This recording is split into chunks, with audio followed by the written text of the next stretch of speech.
Happy Friday evening, one and all. Welcome to round two of the NRL 7th season, and what a round we have in store for tonight. My name is Toon, and I am accompanied by two commentators that are just as antsy for tonight's action as I am. Let's give it up for Slow-Mo and Leo. Slow-Mo, we had an action-packed round 2 weeks ago at Watkins Glen and Tokyo Expressway. How are you feeling coming into this round after what we saw a fortnight ago? Well, all of these drivers are jockeying for the coveted 14 positions in the finals. These two tracks today are going to be a lot of fun for the drivers and the viewers. So, really, two awesome combinations that we're going to get to watch these guys work through today. So, going to be a lot of fun. Oh yeah, I can't wait to see how everything transpires, especially with some of these car and track combinations we've seen. It's going to be a delight for sure. Now, Leo, we are definitely looking at an intense round this week. How are you feeling about what the drivers have to contend with from a driver's perspective yourself?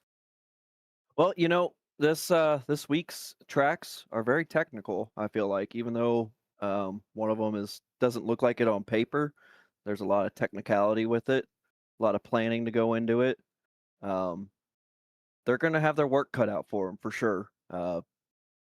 Those that haven't been practicing got to get used to some sports tires. They don't have the grip like racing tires do, and they're going to have to figure that out. And then you have another one that's been around but in a new car, so that's going to be interesting to see. Oh yeah, it's definitely going to be interesting to see how it shakes up, and I do enjoy seeing us revisiting some older tracks that we've been to before, but with new machinery, because it really throws everything that we knew just on its head. But now, before we get into the race details and driver lineup, we'd like to take the time to thank our fantastic sponsors for this season.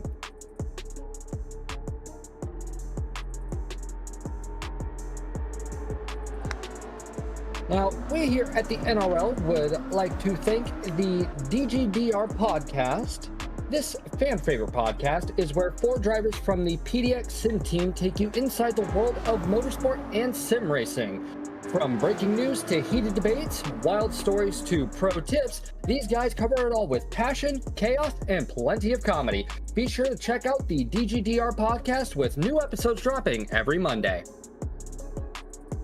We would also like to thank Trails End Custom Construction. If you're in the Charlotte, North Carolina area and feel your home doesn't really speak to you, then look no further than Trails End Custom Construction. This family-owned and operated company offers bespoke solutions, including furniture, home building, cabinets, and much more. They will work closely with you to bring your dream home to life right before your very eyes, both on time and within budget. With nothing but 5-star reviews online, you can trust that your dream home is in great hands. Trails End Custom Construction, building your dream, homes and cabinetry that tell your story. We would like to thank Hankey's Tavern as well, situated in charming Old Town Florissant in St. Louis, Missouri. If great food, great drinks, and great company are what you're looking for, then look no further than Hankey's Tavern. If you're in the St. Louis area, then stop on by and watch the NRL broadcast live on their many large screen TVs and let them know that the NRL sent you.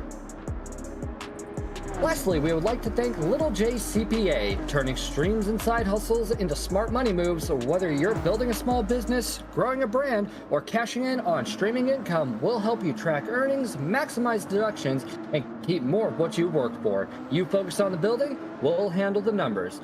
Thank you all so much for your support this season, and now it's off to Leo to let us know what the drivers are up against for our Division B race. Yeah, thanks, Toon. Well, we are at Ager Norban in the Amuse S2000. It's going to be kind of sunny, kind of bright with a mountainous background.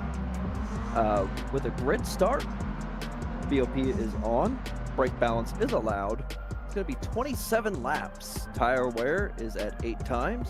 Fuel consumption is 2 times. Refueling rate is at 3 liters a second. And of course, our lovely heavy damage and available tires are the racing softs and racing mediums, but none are required. And over to Slow-Mo for the points breakdown.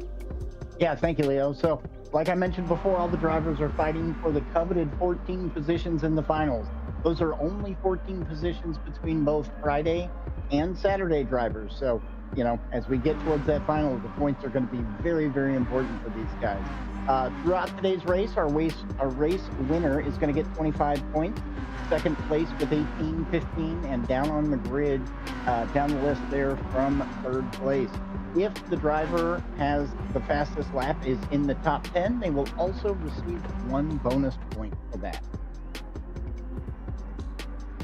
Thank you very much, Slomo. Now, making our way over to the driver lineup for tonight's Division B race, we have Bells 1S, Corridor 71, IORT Fishtail, Luis, Lyric, MD Hop 2, MK3TTWHR, PDX Sim PSVR2, Prod Captain Slow, Robson, Sugar Shuffles, VIP JP Scale, VIP Rowdy Burns, and Z Eller. Listed next to their names are their YouTube and or Twitch information, should it be applicable. Feel free to go and check out any of these drivers who could be streaming their perspectives of the race, but if you do, make sure you leave this tab open and unmuted so you don't miss any of the racing action.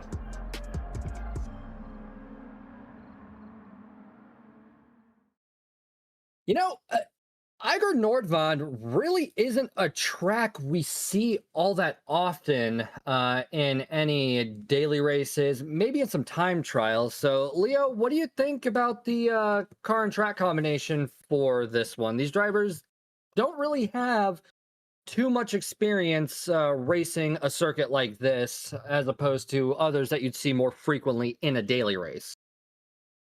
Yeah, I mean, I don't think I've only seen this track come up in the dailies a handful of times since the time this track came out. Um, I love it. It kind of when it first came out, I was like, okay, that's cool. I guess we got a new track. Yeah, I always like new tracks. And then I started racing on it. I'm like, oh, this is actually a lot of fun. And we've had experience in this car before in the past seasons with the Amuse S2000. It's a fast car. It's got a lot of power. It's a short track, though. I'm wondering if it's going to be a little too much for such a short track. I'm not too worried about that, especially because these drivers have had 2 weeks to get plenty of practice in. So I think by now, especially with racing compound tires, that they've got this down to a absolute science. And the only thing that's really going to matter is how they put that training into really full practice. Slomo, do you think we're going to be in for anything out of the box on this one? We've got no required racing tires. It's 8 times tire wear, 2 times fuel. And honestly, it seems like you really can't go wrong with either strategy on this one. No, I think I think you can be very competitive with either a soft or a medium strategy. Seems like the guys that are going to run a soft strategy are going to need an extra pit stop if that's what you're doing. But it's a pretty quick pit lane here, so you can get in and out pretty quickly on that. So I think to your point, we've got a couple very, very competitive strategies that you might see these guys implement in today's race. And I honestly can't wait to see how it all shakes up as we jump on board with Captain Slow, who's part of Team Puerto Rico Online Drivers, gained 7 points last round, has a grand total of 10 at the moment, and is sitting at P12 overall for the Division B standings. You can find him on YouTube at Esteban Concepcion Racing. And as we see Captain Slow on the hot lap just absolutely blitzing through this course, there definitely is some merit to what Lee... Oh, we've got one that spun out in the corner over there at turn 8. Wonder who that could have been. That was Lyric. It is PHG Lyric. Let's see what happened. So as we've got PHG Lyric coming around turn 7, getting on the throttle nice and neat, bringing it in towards the apex. Looks like got a teensy bit squirrely and just lost control of the car. That is definitely going to hurt some qualifying times, but luckily there is still 8.5 minutes left of qualifying, but he'll definitely want to go and get that damage rectified before he does anything else. Especially on a track this twisty and turny, and with all the elevation changes, Slomo, I don't think these drivers are going to be really welcoming any aerodynamic or wheel damage in this race. I think it's something that they may go a couple extra laps than you'd expect with it. You're going to see some really tight racing here, and there's not a whole lot of places to get by. So some of these drivers might go ahead and try and hold their position, even if they do get a little bit of aero damage. If it's on front and back, that might be a different story. Yeah. I mean, if you've only got one part of the car damaged, then it's one thing. But yeah, if you get front and back aero damage, then yeah, I shudder to think how this car would handle. Especially as we saw coming up towards turn 11 and towards the start-finish line, everything comes at you really fast. Now, speaking of moving really fast, we've got PDX Sim on screen, who is part of the PDX Sim team. Gained 15 points last round, currently has 18 for the season. Current division standing for Division B is P6, and you can find him on YouTube at PDX Sim 1676. And he is really moving around the track right now. He's got a lap time right now, personal best of 102.573. That's nothing to scoff at. Taking a look over at MD Hop, who is coming across the time check, down 0.06 of a second on his personal best. Looks like VIP JB Scales trying to find some way to get around him at the moment, but got a little squirrely trying to break and reassess the situation. Coming across the line for the 5th time, what is that lap time going to look like? It is a 103.272, so down almost 0.4 of a second for MD Hop. Well, it looks like VIP JP Scale is really trying to get through, and I wonder where... Up there's JP Scale. Was able to get around just fine. And coming around through turn 3. Oh, I'm sorry, that is turn 5. Keeping everything close to the wall and making his way past the penalty line. Down almost a second on his personal fastest lap. But with a little under 6 minutes left, there's still tons of time to bounce back and get back into that rhythm. Making his way into the pits to probably get onto some fresh softs. Wow. Honestly, I didn't expect these laps to be as fast as they are, in all honesty. I was expecting, somewhere in the 107 range, Leo, but I'm pleasantly just surprised to see how fast they're going through this. Now, I don't know how Rowdy Burns is feeling, though, with that front end damage at the moment. Looks like trying to burn off a little bit of fuel at the same time, which honestly is a valid strategy. So, Leo, were you expecting these lap times to be this quick, or were you expecting somewhere in the almost 110 area? I was actually expecting it to be right where these guys are running. Like I stated previously, these cars are quick, man. They're right on par with, I think, either GT4 cars or GT3 cars. But that's the 105s where I was guessing, honestly. All right, and yeah, it's definitely. I guess it shows how much I underestimated this. This beautiful S2000, because I mean, A, what a sound it makes. B, just look at it move as we see Sugar Shuffles coming around turn 7. Now, Sugar Shuffles is a free agent, gained 18 points last round, currently has 21 points for the season, standing in P4 overall for Division B, and you can find him on YouTube at Sugar Shuffles. Now, as Sugar Shuffles makes his way to the end of the lap, he's got to go through the chicane and get rather hard on those brakes, because those corners really come up on you fast. As he makes his way across the line, he is setting a 103.194, down 0.3 off his personal best lap. But we've still got time, and let's see how Fishtail is faring at the moment. Down about 0.08 of a second, personal best lap so far is a 103.035. Fishtail is part of Team Infinite Octane Racing, gained 8 points last round, currently sitting at 11 for the season and sitting in P11 overall for the division, and you can find him on YouTube at deputy_fishtail. That lap was down half a second, but luckily he does have...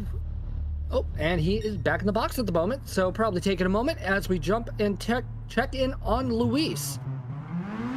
Looks like Luis is getting back on the track and is currently sitting with a 103.783. Wow, a lot of these drivers are really close in times to each other. Now, as we see Luis coming around turn 4 and into turn 5, keeping it rather close to the wall, so I think that might be the optimal racing line there.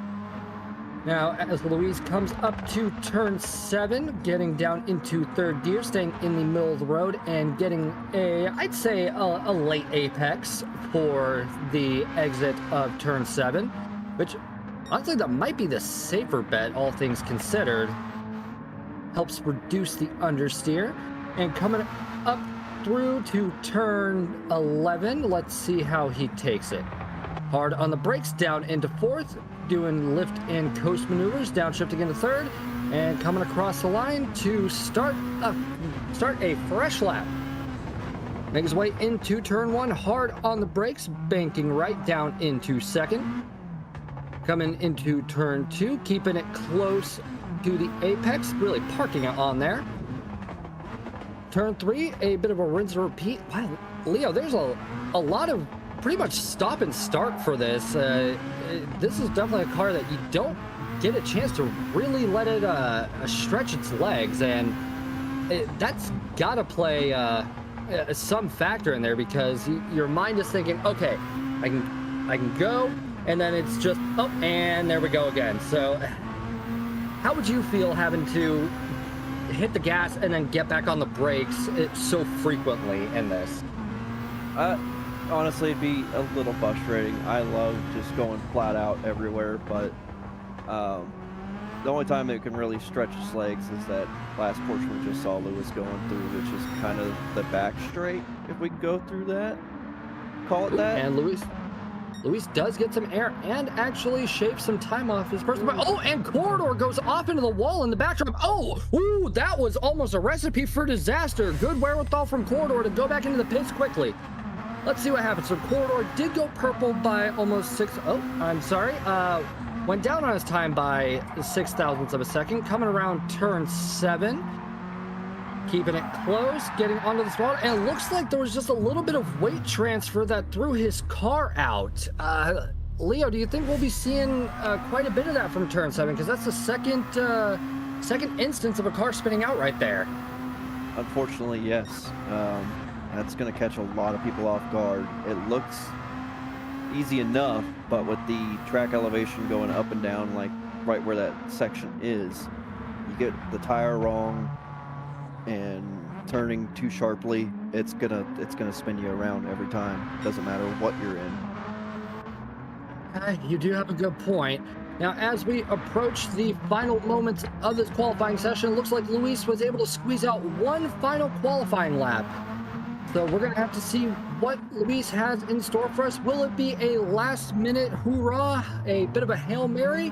We'll just have to see, as well as VIP Rowdy Burns, who does get a little squirrely coming out of turn 2. Making our way over to Corridor, who is coming out of turn 7 and up towards the tail end of this lap. Looks like he's doing everything he can to try and get back into the rhythm. Looks like there was a car parked on the side of the road, and as we near the tail end, let's see Corridor finish this one up. Round in the final corner for the last time this qualifying session, and down we go. He does go down a 1.5 seconds on his personal fastest lap, but finishes P3 overall for the qualifying session. Slomo, we've had a rather stellar qualifying session here, and it's interesting to see that so many drivers are actually able to go and score one last lap at the final moments. Yeah, you know, the tire degradation's getting them pretty hard after this qualifying, even though we've seen some of these guys dipping in the pits. They're getting good laps going here at the end, getting that car a little bit lighter on fuel and being able to make it happen. Yeah, and it's probably going to be indicative of the race proper when that kicks off. All these drivers going into the pits to get off the softs, or get off the worn softs, I should say, and onto a fresh set of rubber. This is going to be, this one's probably going to come down to pit strategy as one of the deciding factors, if I had to wager a guess.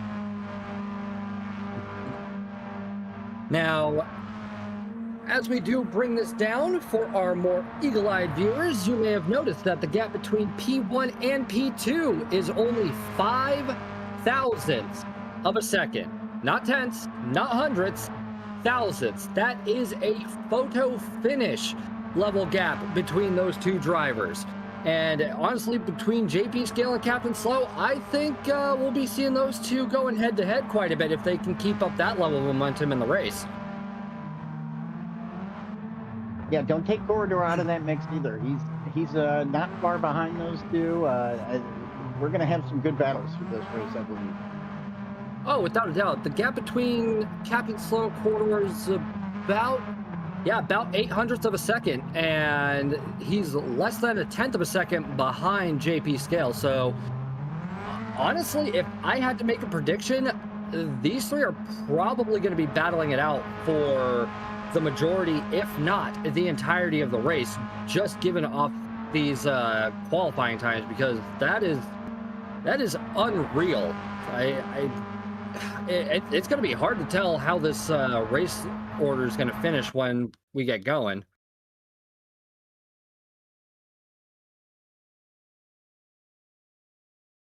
Now let's go and take a look at the classified qualifying results. So taking pole position will be VIP JP Scale with a personal best lap of a 1 minute, 1 second, .515. And coming in P2, again, 5 thousandths of a second with a 101.520 is Captain Slow. Coming in close behind by 9 hundredths of a second is Corridor 71, rounding out our top three for the starting order.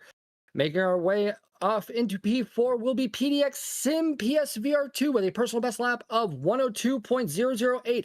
Coming in behind by 3 thousandths of a second will be Robson with a 102.011.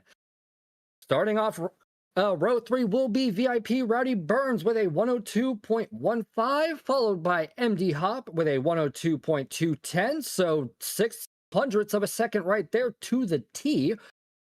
Coming in P8 for the starting order will be MK3TTWHR with a 102.304. Making our way down the order, we have Sugar Shuffles with a 102.441, followed by PHG Lyric rounding out our top 10 with a 102.581, followed by IORT Fishtail in P11, Z Eller, and Luis rounding out our starting grid for the drivers for this round 2 race.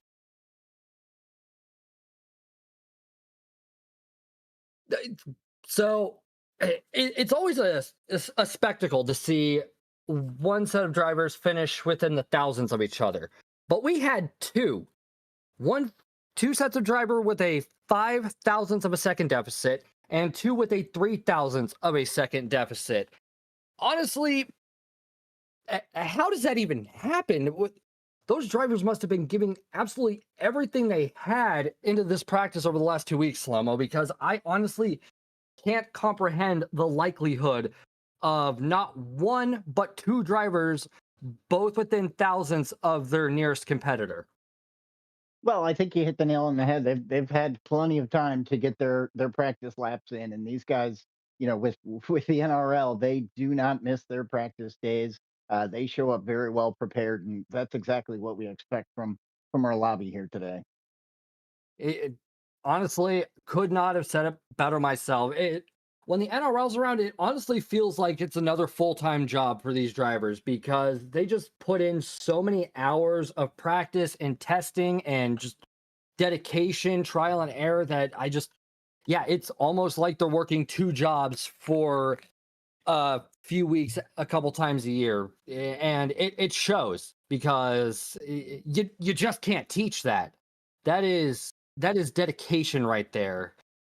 Now, Leo, given how close the grid is looking, I don't believe we'll be seeing anybody really run away. But what do you think some of the drivers need to be cognizant of with their fellow racers so close to them in terms of overall pace? Well, they're going to have to be mindful of where they're at on the track. them specifically, and also their competitor. They're going to need to afford some space, but also, I mean, they're going to have to defend their positions as well. They're going to have to be smart on when they make the move, when not to make the move. Of course, everybody knows that, but they're also going to have to be cognizant of where the pit and entry is and exit, because turn 7 is where everybody was getting caught out, and I believe that's where pit exit is. So it's gonna get scary at some points, I believe. You know, I could honestly see that. It's gonna be interesting to see how this all shakes up, because you do have turn 7 where it does look like will be the bane of some of these drivers, given the kind of weight transfer and the elevation change causing that back end to want to step out. And yeah, it is right near the pits, so that could have some unwanted side effects for multiple parties involved. And honestly, I can't wait to see how all of this transpires. These drivers have had 2 weeks. They've been really getting their nose to the grindstone, and it's going to be a sight to behold. Eiger Nordwand is a very technical track. It's a very flowy track, and if there's anybody that is equipped to tackle this beast with, full gusto, it is going to be our Division B drivers. And I think it is just about time for us to get on the grid. We have a grid start with false start check, just waiting for these lights to come on and then go off again. All these drivers are ready to try and capitalize on as many championship points as possible. Engines are revving. It doesn't look like anybody's jumping the start, and the lights are off, and away we go for round 2 of Division B. All right, looks like we've got VIP JP Scale trailing a little bit behind Captain Slow, as Captain Slow does have the inside line coming into turn 1. JP Scale does have the inside for turn 2, but Captain Slow slams the door, and it looks like JP Scale just runs a teensy bit wide. That will give Captain Slow a little bit of an opportunity to start running away from Corridor. JP Scale, Slim PSVR2 et al. Gap right now is increasing between them, as Corridor is trying to get past JP Scale at the moment as well. Looks like they have a little bit of a chip on their shoulders due to the results of round 1, where JP Scale really just ran off after the start of the race. Looks like JP is trying not to give up any ground to Corridor or Sim or Rowdy, because one little mistake will cost him 3, maybe 4 positions. As they make their way towards the tail end of lap 1, it looks like Captain Slow has a 2, almost 3-second gap between himself and the peloton behind him. Take a look at Robson in P6 coming around the final corner and down towards the start-finish line. Got a pretty good run out, and it looks like Rowdy Burns is getting rather closer in his mirror, getting a little bit of a lift off. Will he try and shoot up the inside? No, he will not. He will back off and prevent any calamity. Did hear a bit of a clatter on the wall. Now taking a look at Robson's driver card, he is a part of Team Beehive Racing, gained no points last round, currently sitting at 0 for the season, and current standing is P25. Now coming out of turn 5 and coming through turn 6, it looks like Robson is trying to make the send of a lifetime, trying to capitalize on up to 4 positions. They're all bunched up ahead, P2, 3, 4, and 5. So Robson's really going to play it patiently to get around all of these drivers who are just all over this track. Coming out through turn 7 and through turn 8. Coming through the time check, and it looks like Corridor ran wide and scraped the wall. That will give Robson P5, and now Robson only has 3 more to go. Looks like Corridor is now stuck in a position he does not want to be here, Slow-Mo. He is just in a sandwich of a conga line of cars. Yeah, he is. And as we look back here to see what happened, just a little bit of a wall clip, but it's going to slow him down enough to where the other drivers are able to get by. Let's see if you can see it right. Wiggle, woggle, yeah. And just kind of gets into the wall there. Those loses too much speed. Those guys were able to pull right by him. And unfortunately, does have to contend with that front bumper and front left wheel damage. That'll make the handling a little dicey on some of these cars, as Robson kisses the wall and skids to a halt. That drops him all the way down into P12. He has no bumper damage. Wow, that is impressive. He is now down in P13 and is trying to recuperate. Let's see what went wrong here. coming through turn 4. Looks like everything is in order, coming, and oh, looks like just got thrown a little off track and clips the grass and goes for a spin into the barrier. So it looks like that grass was the main offender in him going 90 degrees. Jumping back up onto PSVR2 Sim. He is now sitting in P3. He is about half a second behind JP Scale at the moment and closing. But it looks like Captain Slow is being the opposite of his namesake because he is gone at the moment. Looks like Sim is able to get the overtake done on JP Scale, but looks like JP Scale is not going to take that too kindly because he is doing everything he can to try and get past Sim, but Sim is not going to give that man an inch. Now Sim is going to have to contend with battling his teammate in Rowdy Burns, who is also trying to find a way to overtake his VIP teammate. Getting rather close to the wall into turn 7 and keeping control of the car. Corridor is up into 5th place, who is also trying to hold off Z Eller in P6. Now I should throw out that the gap between Corridor and Z Eller is only 1/10 of a second, 2/10 of a second, my apologies, but Lyric is also within the same time frame, so they have to play things very carefully lest there be even further calamity in this race. Leo, these drivers are doing what they can to try and hold on to the position, but for some reason, these drivers are giving a performance that we didn't even see in qualifying. What do you think's the cause of it? I think they're giving it their all. They're wanting all them points that they can possibly get to make it to the final 14. And I guess they feel pretty confident and they're going to do anything at any cost to push themselves to be as fast as possible. As we see Lyric in the background going for a little slide job there, going down the hill.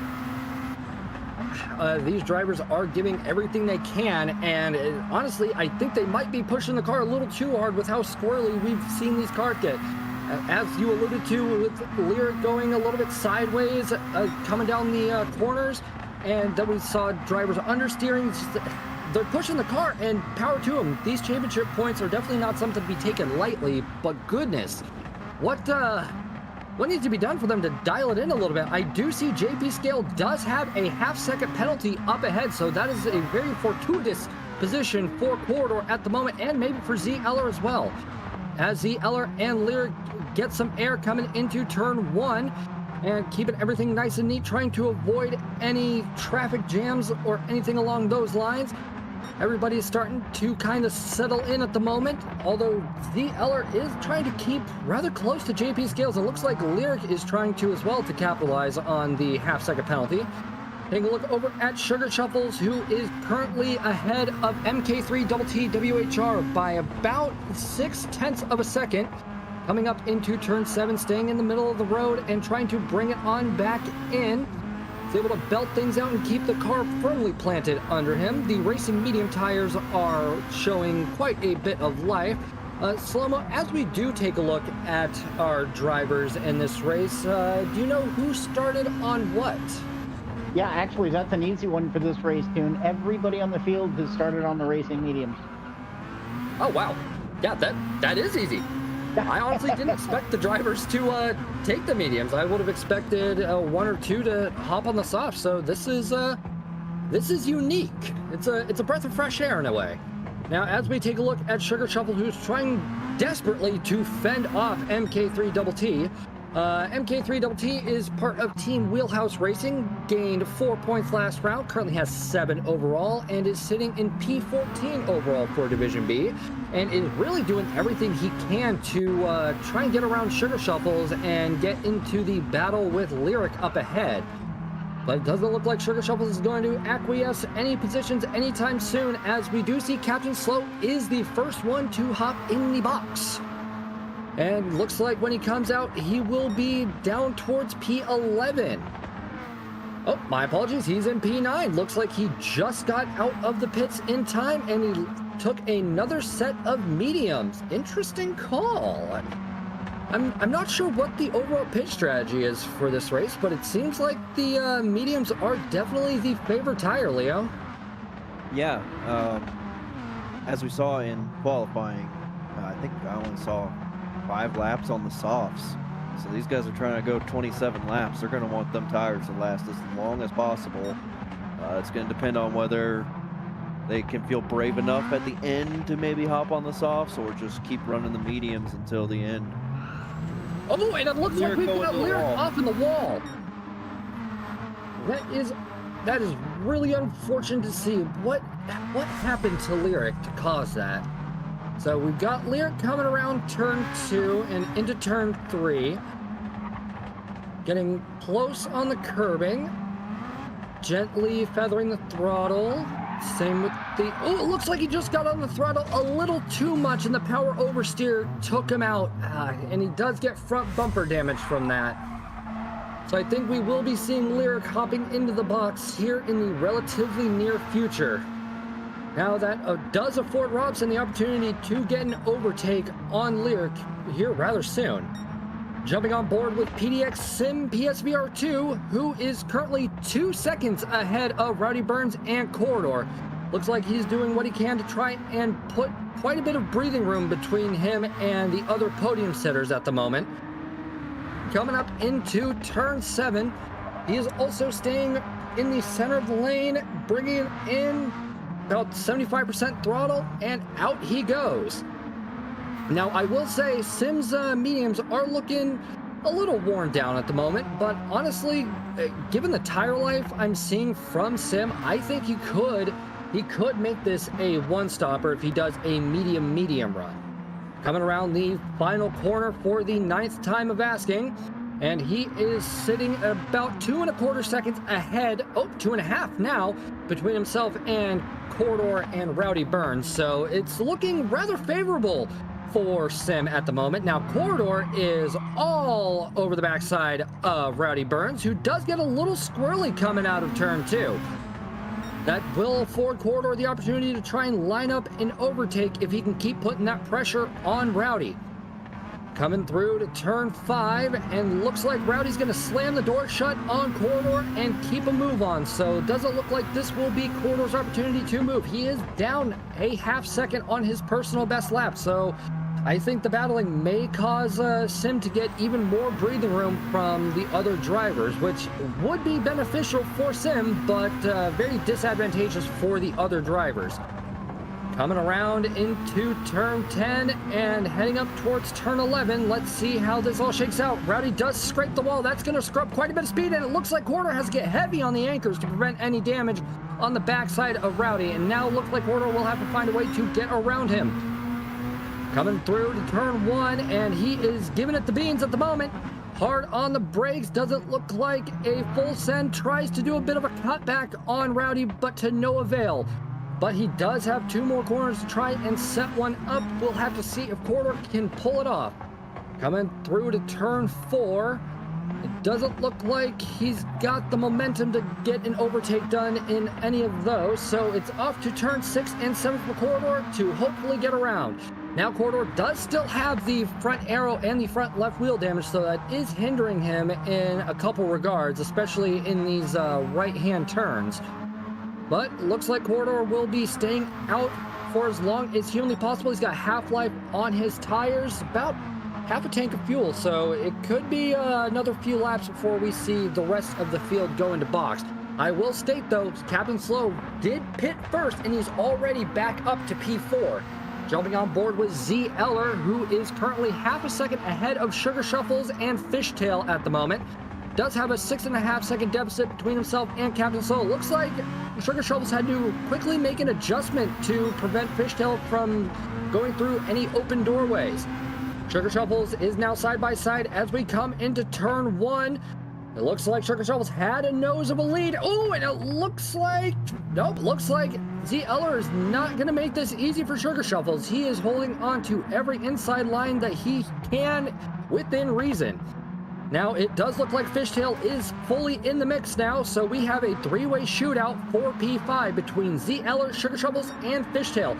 Flummo, with how Eller is driving, and he is driving very defensively, mind you, do you think this is going to work in the long run, or do you think Fishtail and Sugar Shuffles will find a way around him? Because getting on the inside line can only do so much, can it? Yeah, I mean, you know, the one thing that I think that it's going to be important for these guys as they're fighting. They are ripping apart their tires a little bit faster than they may have planned. If you're on a one-stop strategy and trying to go medium, medium, this is going to beat those tires up a little quicker than you expected. So, let's see how this plays out if any of these guys are forced to dip into the pits earlier than they had planned. Honestly, I couldn't agree more, and I'm definitely seeing your predictions coming to fruition because the tires on Fishtail, Sugar Shuffle, and Eller are definitely not ideal. They could probably get another lap out of them, but we are definitely approaching the overall pit window for these medium tires. As we see Sim go into the pits.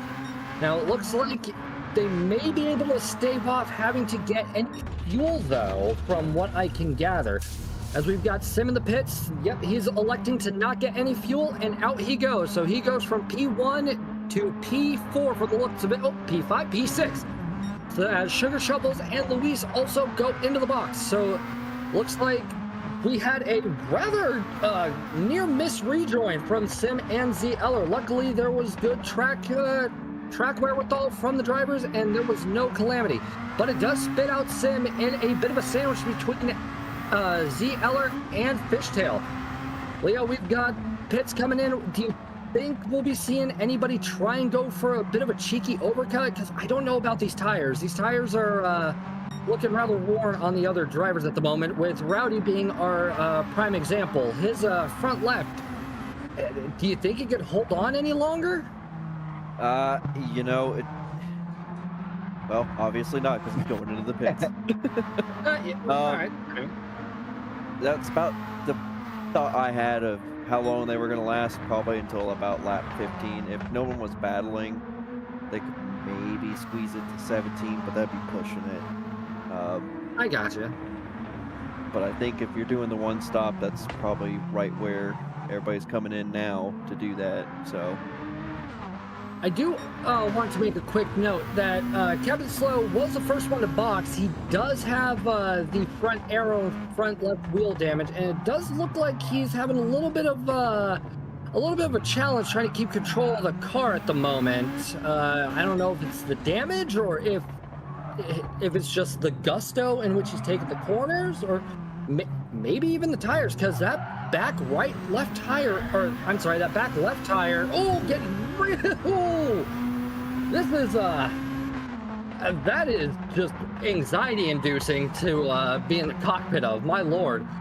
As we see Corridor go into the pits, Captain Slow is going to stay out. His back right, or his back left tire, why do I keep saying back right? His back left tire is definitely degraded more than his front left. So this is gonna be an interesting thing to see play out, because it's looking like that back left tire is getting ready to fall off in the next couple of corners, and that's gonna make handling this car even dodgier. As Captain Slow comes across the line and heads toward turn one, we'll see how this shakes out.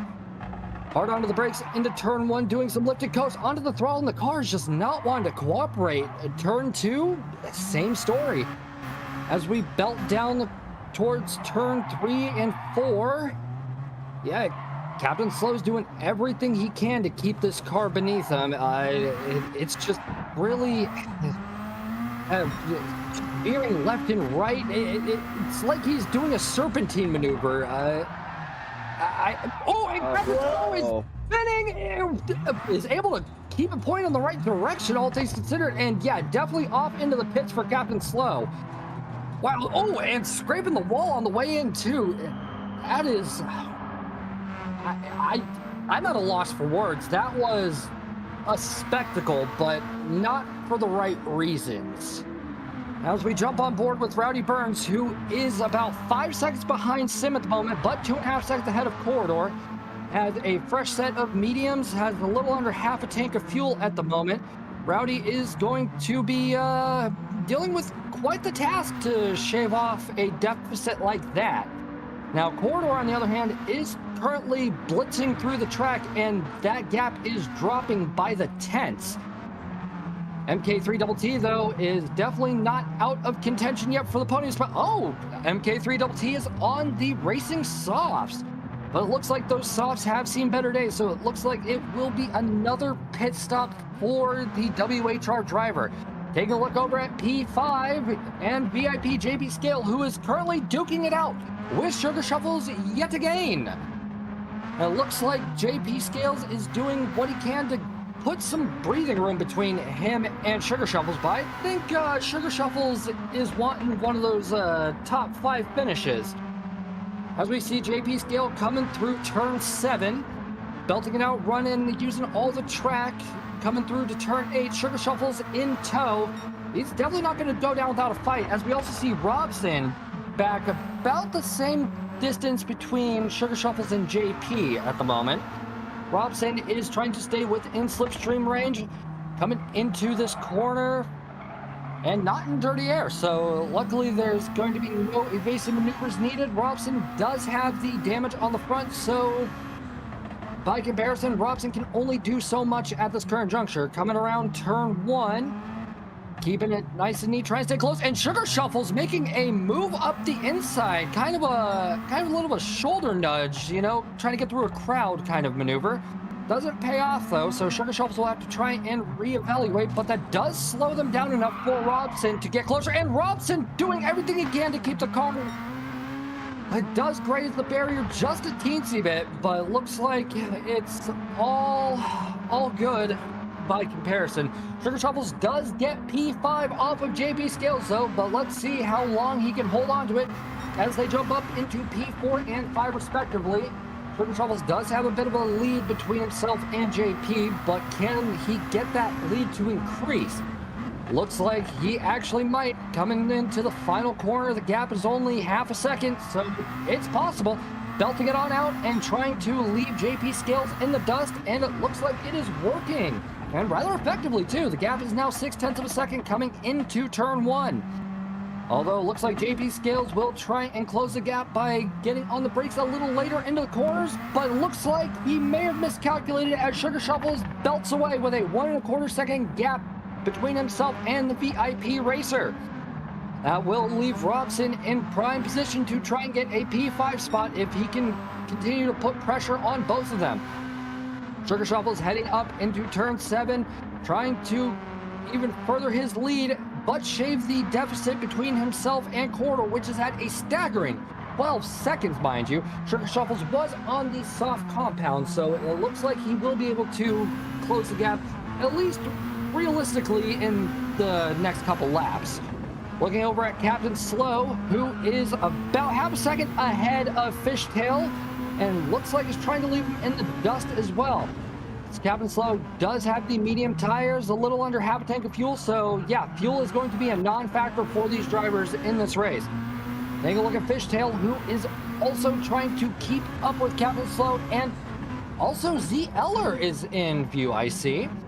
Coming around turn 1, honestly, we've been seeing a lot of tug-of-war this race, and we've also seen drivers giving some more unorthodox methods, like trying to accelerate mid-apex and try and adapt to these racing conditions. I honestly can't think of a time when we saw drivers really buckling down and giving it their all to this degree all across the field. Can you? Man, that's a tough question. It's a challenging track, and you know, as we talked about earlier, this car is a handful. We've seen guys having trouble getting the power down and just getting a little bit too early and anxious to try and get the power down, get out of that corner, and it is detrimental to your race pace. As we see Rowdy Burns there in P2, trying to hold off Corridor right behind him. Yeah, Corridor is definitely trying to get that P2 spot. They've only got a slight gap in the grand scheme of it between themselves and Sim at the moment. Sim's about 5 seconds ahead, and with only 6 laps remaining, they can shave it down. Now jumping over to Corridor's perspective, quarter tank of fuel, got plenty of life on those mediums, and he is giving it everything he's got at the moment. Coming around turn 9, a little bit of understeer, but is able to hold on to it. Looks like Rowdy, though, is able to start putting a little more distance between the two of them as they meet up in turn 11.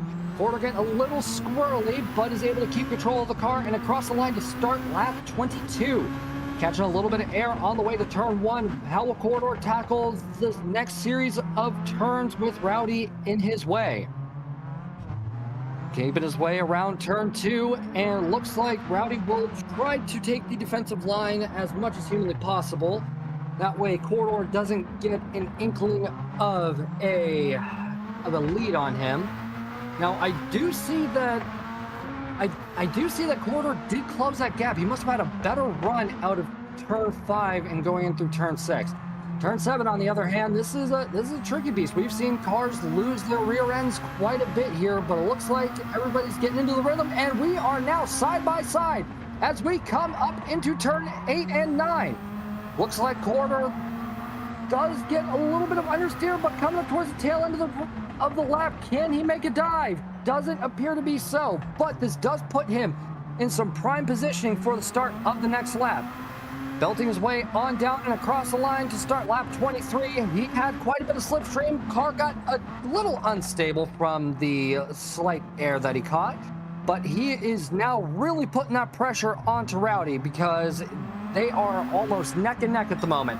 Coming up into turn 4, and Corridor is trying to find his opportunity, that one little moment where he can strike. But will Rowdy Burns give any weakness? It does not appear to be so. And off into turn 7, can we see something happen here? Rowdy is doing everything he can. Corridor is doing everything he can. These drivers are really duking it out, and they're also, to my observation here, Leo, they're duking it out, but they are not slowing each other down because that gap between Corridor and Sugar Shuffles is a staggering 18 seconds at the moment. Oh, I'm sorry, to Captain Slow, who just took P4 off of Sugar Shuffles, who has gone into the pits to get off the worn set of soft tires. Now, Captain Slow does have quite the task on his hand. He's got Z Eller, MK3 Double T, Fishtail all behind him, and honestly, it's going to be interesting to see how this shakes up because we've got battles going on all over this grid. We've got Fishtail trying to get a 2-for-1 special over here and keep up to Z Eller and MK3TT.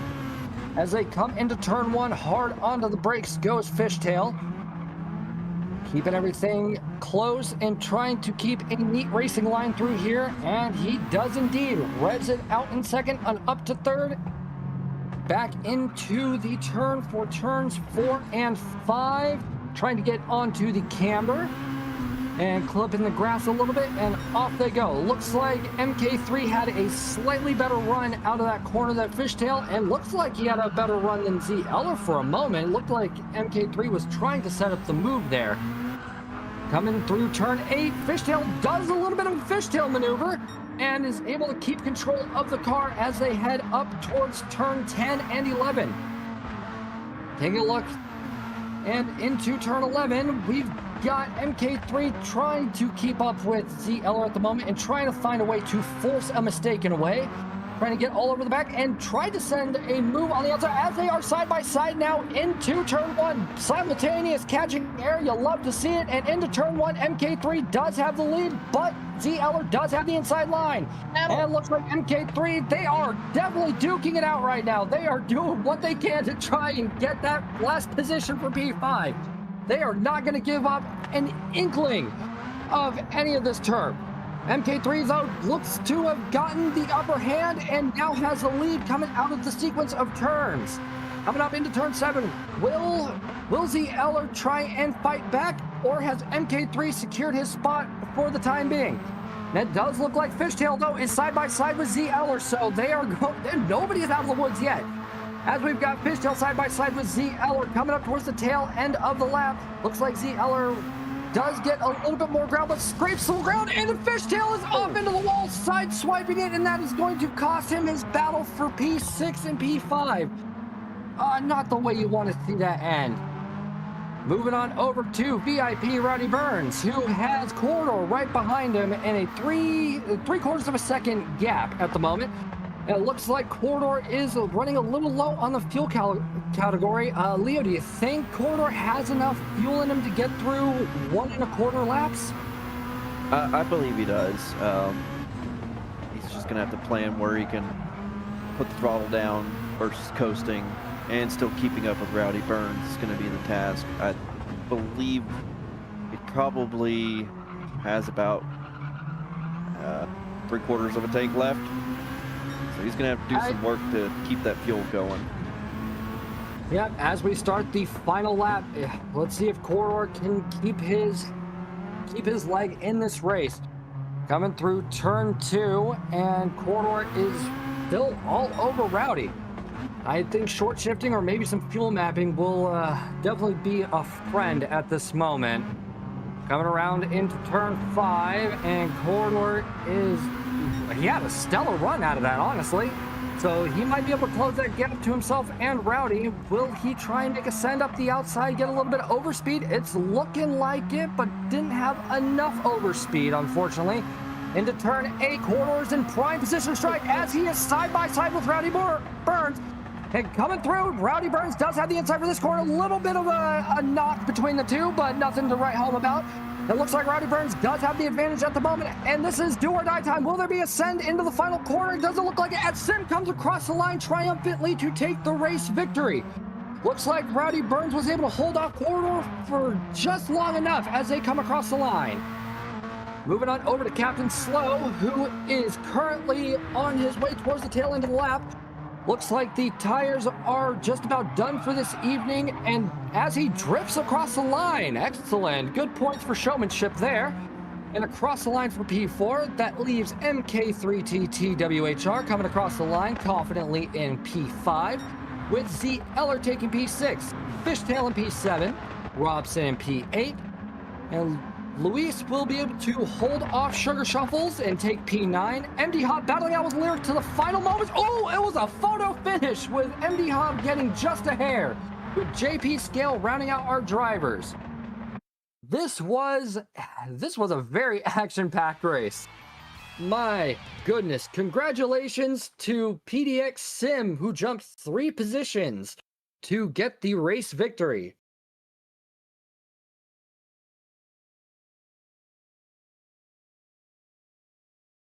Making our way over to the provisional classified results, taking the overall race victory and jumping 3 positions from the start on the grid will be PDX Sim PSVR2 with an overall race time of 29 minutes, 5 seconds, .389, followed behind by Rowdy Burns and Corridor rounding out our podium.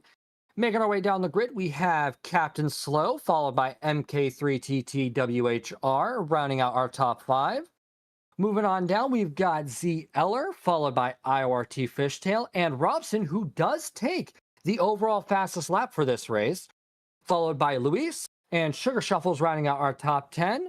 Then we have MD Hop 2 in P11, followed by PHG Lyric, and VIP JP Scale rounding out our finishers for this race. And what a race that was, my goodness. Slow-mo, we saw a lot of stuff that I honestly didn't expect. We saw differences in tire strategies, with some only doing the one stopper on the medium. We saw a medium soft. We saw, I don't know, this was a mystery box of a race. What did you think of what we saw? Oh, it was so exciting. I mean, to see all those strategies at play and then still such great racing all the way up until the end, even, a battle for almost every position there for a lot of those guys. Such a tight race. What a great combo. Man, these guys put on a great show for us to start off our Friday races. Yeah, what a show indeed. That was a stellar race. Leo, what did you think of what we saw? Of course, I think it was great. There was action from front to back. Um, I had a thought while we were mid race. I know why these guys are pushing so hard, because they could see each other. They were so Yeah. close that they could see the next person and be able to chase them. So that's probably what was pushing these guys to the absolute limit. But overall, I loved it. There wasn't any crazy pushing out of the way or nothing like that. Just good, clean racing. Yeah, that was good. Clean racing is honestly the best way you could describe that. But I think it's time we go and get on with talking to our finishers and get their thoughts on it. We'll be starting with our race winner in PDX Sim. Sim, you had quite the race. That was a rather dominant showing. So just give us a little bit of an insight into what your preparation was in the 2 weeks leading up to this round. Yeah, it was a great race. Um, Leading up, I took spring break off with the kids, and then this whole last week, the boys, PDX Sim team, helped me practice all week, every night after work. You know, put in a couple hours each night and try to dial in a strategy, and we were able to nail it, and it worked out for me. Wasn't the strongest qualifier, couldn't get my times down into those 101s, but just kept consistent pace and made sure my laps were consistent and try to stay out of trouble. Just survive. That was my goal, was survive. Yeah, that was. I could understand the drive to survive aspect of it, but I mean, jumping 4 places, that's not something to scoff at. That is a remarkable feat. Leo, any questions for Sim today? Yeah, congratulations on the first place, being up here in Thank the you. booth with us. What did you find the most difficult about this car and track combination? Oh man, when I first saw the combo, I was pretty scared because I haven't driven this track much and I haven't driven this car ever. So this was the first time in the car and really doing laps. So I just knew I had to put in the practice. Once I kind of got the flow of how things were going to go in practice, I felt pretty confident. But I just know those top three qualifiers, they're strong competitors, and I was just hoping to stick with them. I was hoping they were going to start on the soft, to be honest, but yeah, it worked out. I was able to get scaled going down into the switchbacks on that second one, and he was a little slow in there, so I was able to get past him and then just cruise, man, just put it in autopilot and lock in, and that's what I did. Awesome. Well, congratulations again. Over to you, Slow Thank you. Mo. Oh, yeah, congratulations. Well done. That track looks like it's a kind of a wild ride there in VR. Is it the elevation change? Does that ever get you while you're out there running? No, I'm so used to it. It doesn't get me anymore. In the beginning, it did, but yeah, I'm so used to it. That didn't bother me at all. It's nice because you can see all the apex really good and make sure I can get my turn ins, how I need them and use the track how I need to use it. And also seeing those bumps in the road to where it can toss you, if you don't hit them right in certain corners, especially after the pit, going into that right bank, it can get you. So, no, I think VR is definitely helpful, and shout out to the VR Mafia, baby. Did it. Yeah. Well done to the PDX team. I know your boys are out there giving them pew pew pew. Yeah. Yeah, Oh yeah, yeah. Thank you. air horns all around. Congratulations, That's Sim. right. You go rest and relax, because my goodness, you got to be tired after that one. Oh, yeah. A little sweaty, guys. All right. Thank you so much. Appreciate it. Can't wait for round 3. All right, and now let's move on and have a word with Corridor 71, our defending champion for Division B. Corridor, we had 2 weeks of a gap between round one and here, and that's honestly plenty of time to get this down to an absolute science. When you saw this car and track combination, what were the first things you really tried to dial in over the 2 week break we had? Hello, Tune.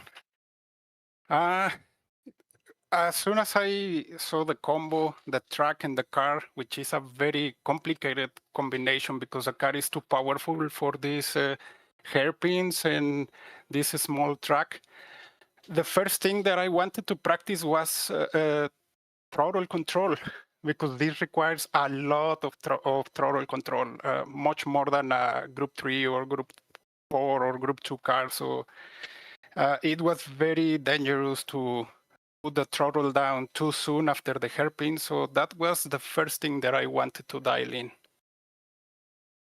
It looks like you dialed it in rather well, and I mean, podium finisher. That's definitely something to rest your head on. It was a great race. Leo, any questions? Yeah. Congratulations, Corridor. Yeah. Thank you. Congratulations, Corridor. Yeah. Thank you. Congratulations, Corridor. Yeah. Corridor. What's Corridor technical? Corridor tech difficulties. Corridor.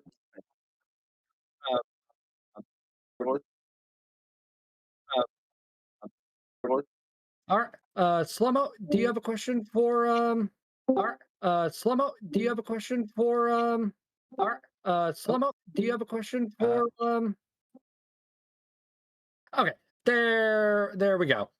Yeah, Leo, what was your question for Corridor? Okay, there we go. Back to normalcy here. Um, again, congratulations, Corridor. Again, congrats.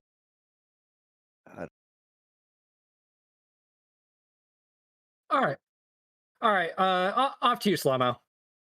Yeah, Corridor, great job in the race there. Lots of action that we got to see. Any point in that race you wish you could have a do-over on? Well, I mean, the whole race I was battling someone.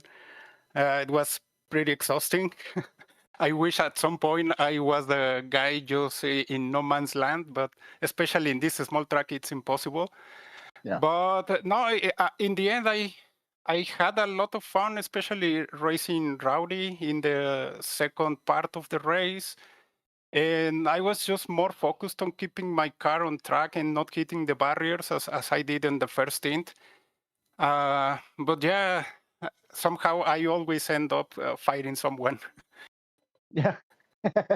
it was a lot of fun to watch. So congratulations there on Thank your you. podium in tonight's race. Well done. Thank you, guys. Yes. Yes, congratulations indeed, Corridor. You have yourself a great night. And now let's have a chat with VIP Rowdy Burns, our P2 finisher for this. Rowdy, you had quite the race. Your teammate in JP Scales and you were kind of duking it out at the beginning, and then you were really the last man standing of your team and taking P2.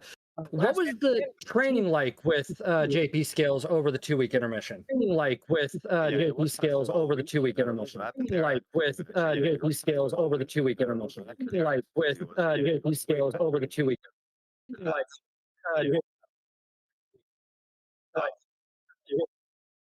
Oh, I'm sorry about that. Like- Oh, I'm sorry about that. Like- It's fine. Oh, I'm sorry about that. It's fine. I don't know what happened. Oh, you have about that. It's fine. I don't know what. Hi. Do you have feedback now? Are you good? Nope, I think we're good. Okay, that was because I have the live on. Probably you have okay. So yeah, I was playing defensive all race. I have no choice. Put my my skills of a motocross racer on the racing track, keeping the inside. Just if you want to pass outside, go for it. But I know there's no grip outside, so just keeping the inside and steady, keep on track. No penalty, no damage whatsoever.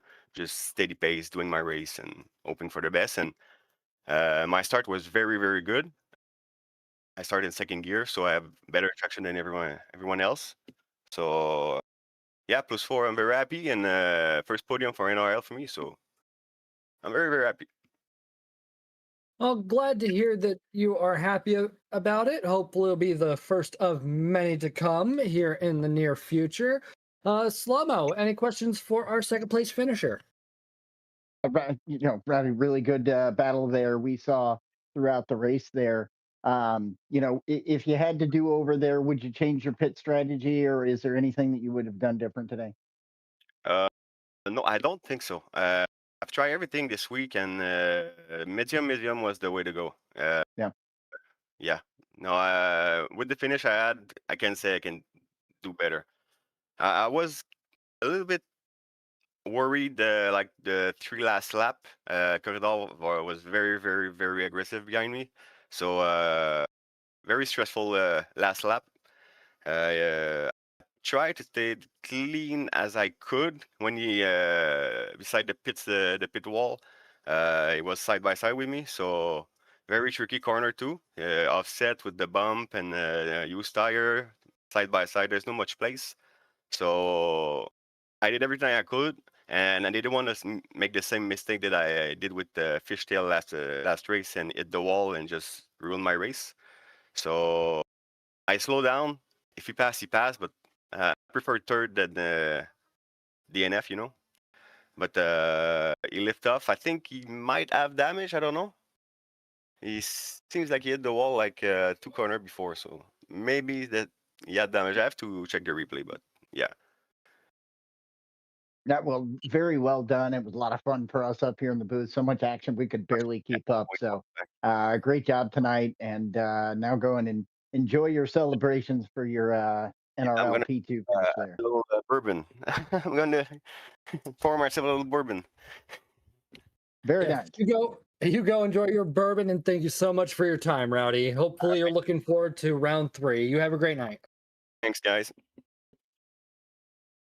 All right, and before we go on our intermission, I would like to quickly throw out, we did get a generous $20 direct donation from T-Case. So T-Case, thank you so much for your support. And we're going to take a quick break, and when we come back, we will have our Division A race, so sit tight.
Hi, I'm Mark Goldstein, and welcome to Hankies.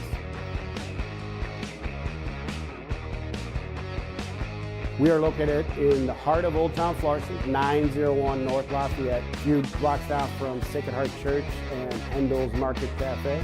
This local establishment started in 1926. The Hankies family bought the bar from the Schraders in 1955. And then turned into what it is today, Hankies Tavern. And in 2021, a group of local investors became owners of Hankies Tavern. Recently, we went from a dirt pile to a full-fledged patio, which has bags and washers, entertainment on Friday, Saturday night, which we hope to extend that. We have extended our kitchen hours, which is a request for many, many years. We do have draft beer back after a 12-year lull of no draft beer. We have brought that back with Budweiser as our mainstay, since this was a Budweiser bar in 1926, right before Prohibition. We're still doing the crinkle cut fries and our cheeseburger platters, but now we have a couple new creative ideas that our kitchen staff has came up with. So come in and try our homemade chicken lollipops. We smoke them fresh daily and then fry them and top them with a Asian butter sauce, and then topped with green onions as well. That's our biggest hit right now that we have on our menu. Each and every day we make fresh sauces, and we take pride in that. We feel like we have a very good variety of sauces that pair well with our appetizers. Whether you want to come in here for lunch with just you and a buddy, or you want to come in here with you and your whole group of people, whether it's 20 people, 200 people, we feel like we can accommodate everyone and anybody. As of this year, we've done something that it hasn't happened in the history of this establishment. We do accept credit cards. We established a Hankey's Helps non-for-profit organization that reaches out to friends in need. Hankey's is a community bar. We have a lot of the regulars from years past still attending. We have a lot of the regulars that have left our area that are coming back in droves to see what's going on. Hours of operation is from 11 a.m. to 1:30 a.m. The kitchen hours are from 11 a.m. till 8 p.m. Monday, Tuesday, Wednesday, and Thursday, Friday, Saturday, 11 a.m. till 9 p.m. Find out more information about Hankey's on our Hankey's Facebook page, Hankey's Tavern. We put the band, when the bands are going to be here, the events are going to be here. Come join us at Hankey's Tavern for a burger and a beer. You'll enjoy all the new items that we have, and you'll enjoy all our new improvements. So we look forward to seeing you in the future. Again, join us on our Facebook page, or you can call us at 314-386-1525 to get a carry-out order, or if you have any questions.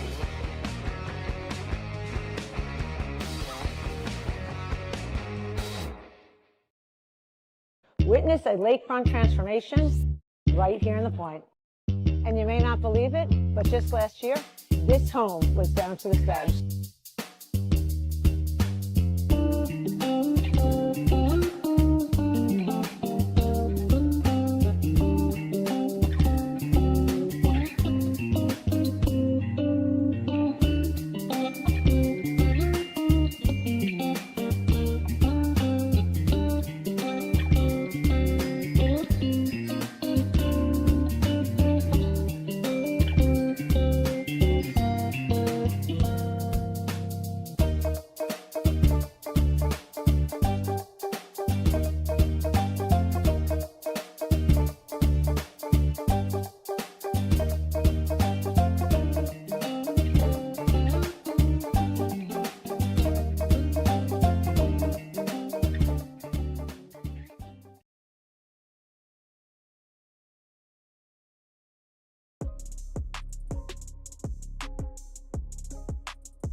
Welcome back, everybody. We had an action-packed Division B race, and we've got an even more action-packed Division A race up ahead. So let's go and take a look at the race details for our division.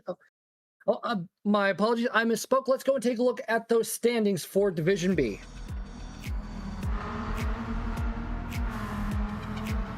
Taking a look at the provisional standings for Division B overall on Friday. Looks like we have leading the charge we have PDX Sim leading Division B on Friday with a overall point standing of 43, followed by Corridor in P2 with 30, and VIP JP Scale rounding out our top 3 with 28 points. Moving our way down the grid, we've got Sugar Shuffles in P4 with 22, tied with Captain Slow. We've got VIP Rowdy Burns and MK3 Double T, as well as IORT Fishtail in a 3-way tie for P6 with 17. We've got Lyric in P9 with 13 points, Z Eller rounding out our top 10 with 11, Robson in P11 with 5, Bells with 2, Luis with 2 points, and MD Hop with 1 point.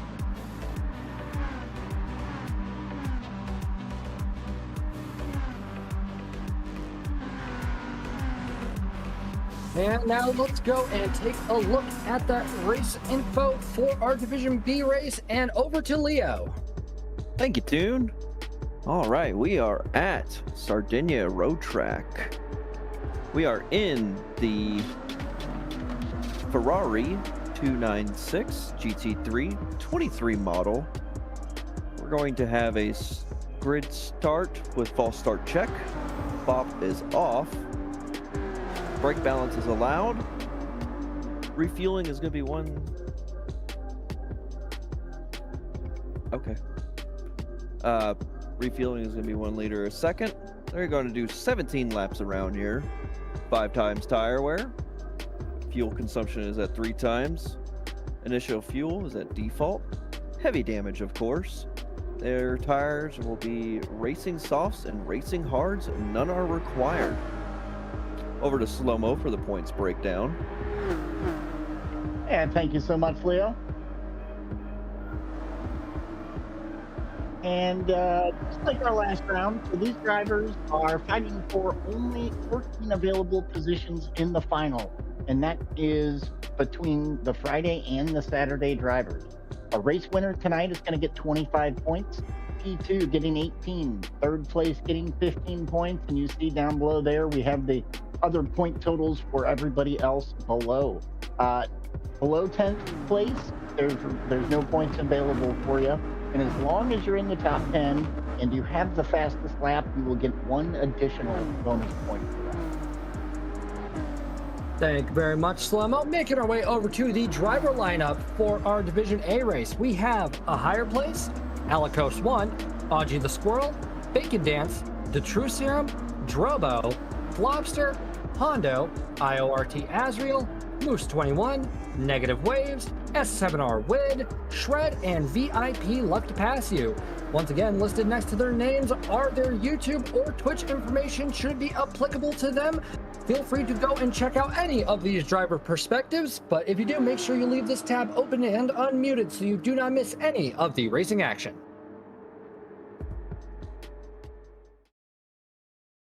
I think these Division A drivers are breathing a bit of a sigh of relief.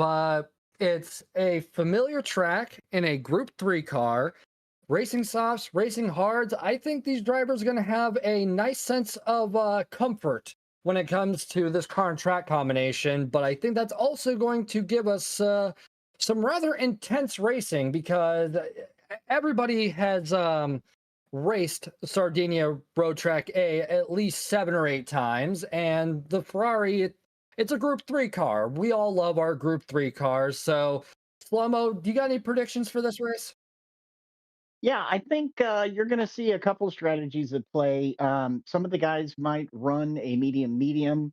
There's also a possibility to see a hard no stopper. So, if it's anything like last week, I was speculating we might see a no stopper, and then everybody did it on one of the races. So, I don't know if these guys are going to be able to fuel save enough for that. The fuel refill rate is very slow, so it's a big deal for this race.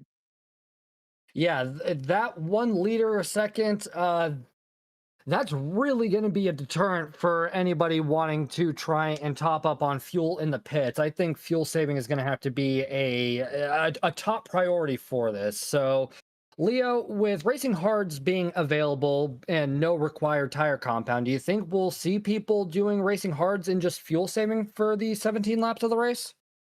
It's a strong possibility. Is it one I would do? No, I don't like that idea. I don't like not having enough fuel or tire. But some of these guys, we've had them 2 weeks. I'm sure are going to try it. Uh, I hope so. That'd be interesting to see. So that's where I'm at with it. I get that. And yeah, 2 weeks is ample time to really get your strategies down.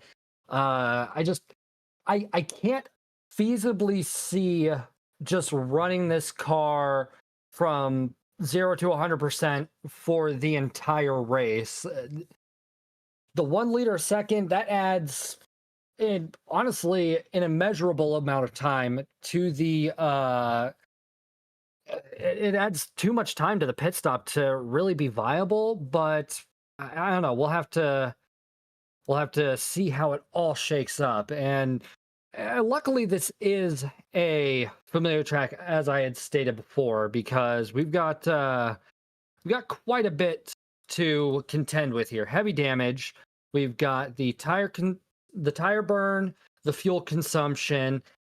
We've got just Division A drivers who are all hungry for some glory and some, NRL points. That, I mean, we're round 2. We do have 2 more rounds, but you definitely don't want to sit there and think, oh, we can try and make it up in the next round, because honestly, these next 2 rounds after this one are going to just fly at us faster than we realize. So it's just, I don't know. It's interesting to kind of speculate what these drivers are going to be feeling and try to do for the race. But I don't know, Slomo, this has to be the longest refuel rate we've had in an NRL race. So let's see if these drivers can make some miracles happen, as these NRL drivers are, prone to doing.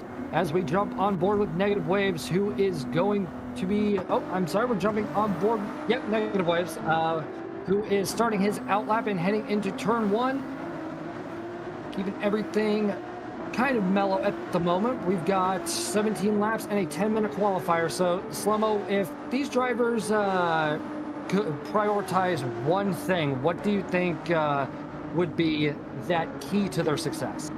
Fuel, 100%, no question about it.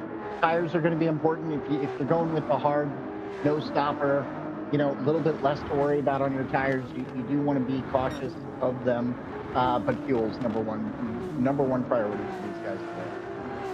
Oh yeah, I can definitely agree with that. The fuel is going to be that dark horse factor, because it's not like tires where you can kind of predict how they're gonna get worn off. You can always shift your brake balance and things like that to kind of mitigate certain aspects of it. A fuel, just one wrong move, one corner where you're a little too heavy in the throttle, if you're going for a no stopper, it could be a make or break situation for these drivers. As we are taking a look at the True Serum, who is rounding out the outlaps for the drivers in this qualifying session, I've got some speculations on how WID and the True Serum are going to fare in this, because these drivers are both very talented. They're part of the S7R race team. As we jump on board with S7R's WID, who gained 26 points last round, currently has 31. Overall standing in Division A as a whole is P1, and you can find WID on Twitch at Widabuddy. So WID is a very formidable driver, Leo. We've seen him racing in plenty of leagues. We've seen him do dailies. You can see him over on Twitch, and really, I'm trying to think who is going to really keep WID on his toes for this race, because these Division A drivers are all vying for really a chance to be immortalized as NRL champions. So who do you think is going to be WID's most fearsome opponent for this race? I can't really pick one person. Man, that's a hard question to ask. Because all these guys are fast, right? All these guys have been practicing. They know what to do. I'm sure his teammate in the True Serum is going to put up the fight that he can, and so will everybody else. Man, I can't pick one person. How about all of them? No, all of them is definitely a good answer. But you did bring up someone to True Serum. Since these two are teammates, they have been practicing together. That is almost a guarantee, as we do see Wid and True Serum come across the line, and the standings are getting quite the shakeup. Right now, a higher place sitting with a 141.624, Wid with a 141.369, and it's just shaking up all over the place. True Serum with a 142.1, Negative Waves 142.3, Left to Pass You with a 142.8, Moose getting ready to come across the line as well. Yeah, these drivers are, this is going to be a really close grid. This is going to be scary close for these drivers. Now, as we see Moose coming across the line with a 152, getting ready to dust off and get a move on for his second hot lap. Coming in through turn 1 and trying to get all of the camber on turn 1 and avoid the gravel on the right for turn 2.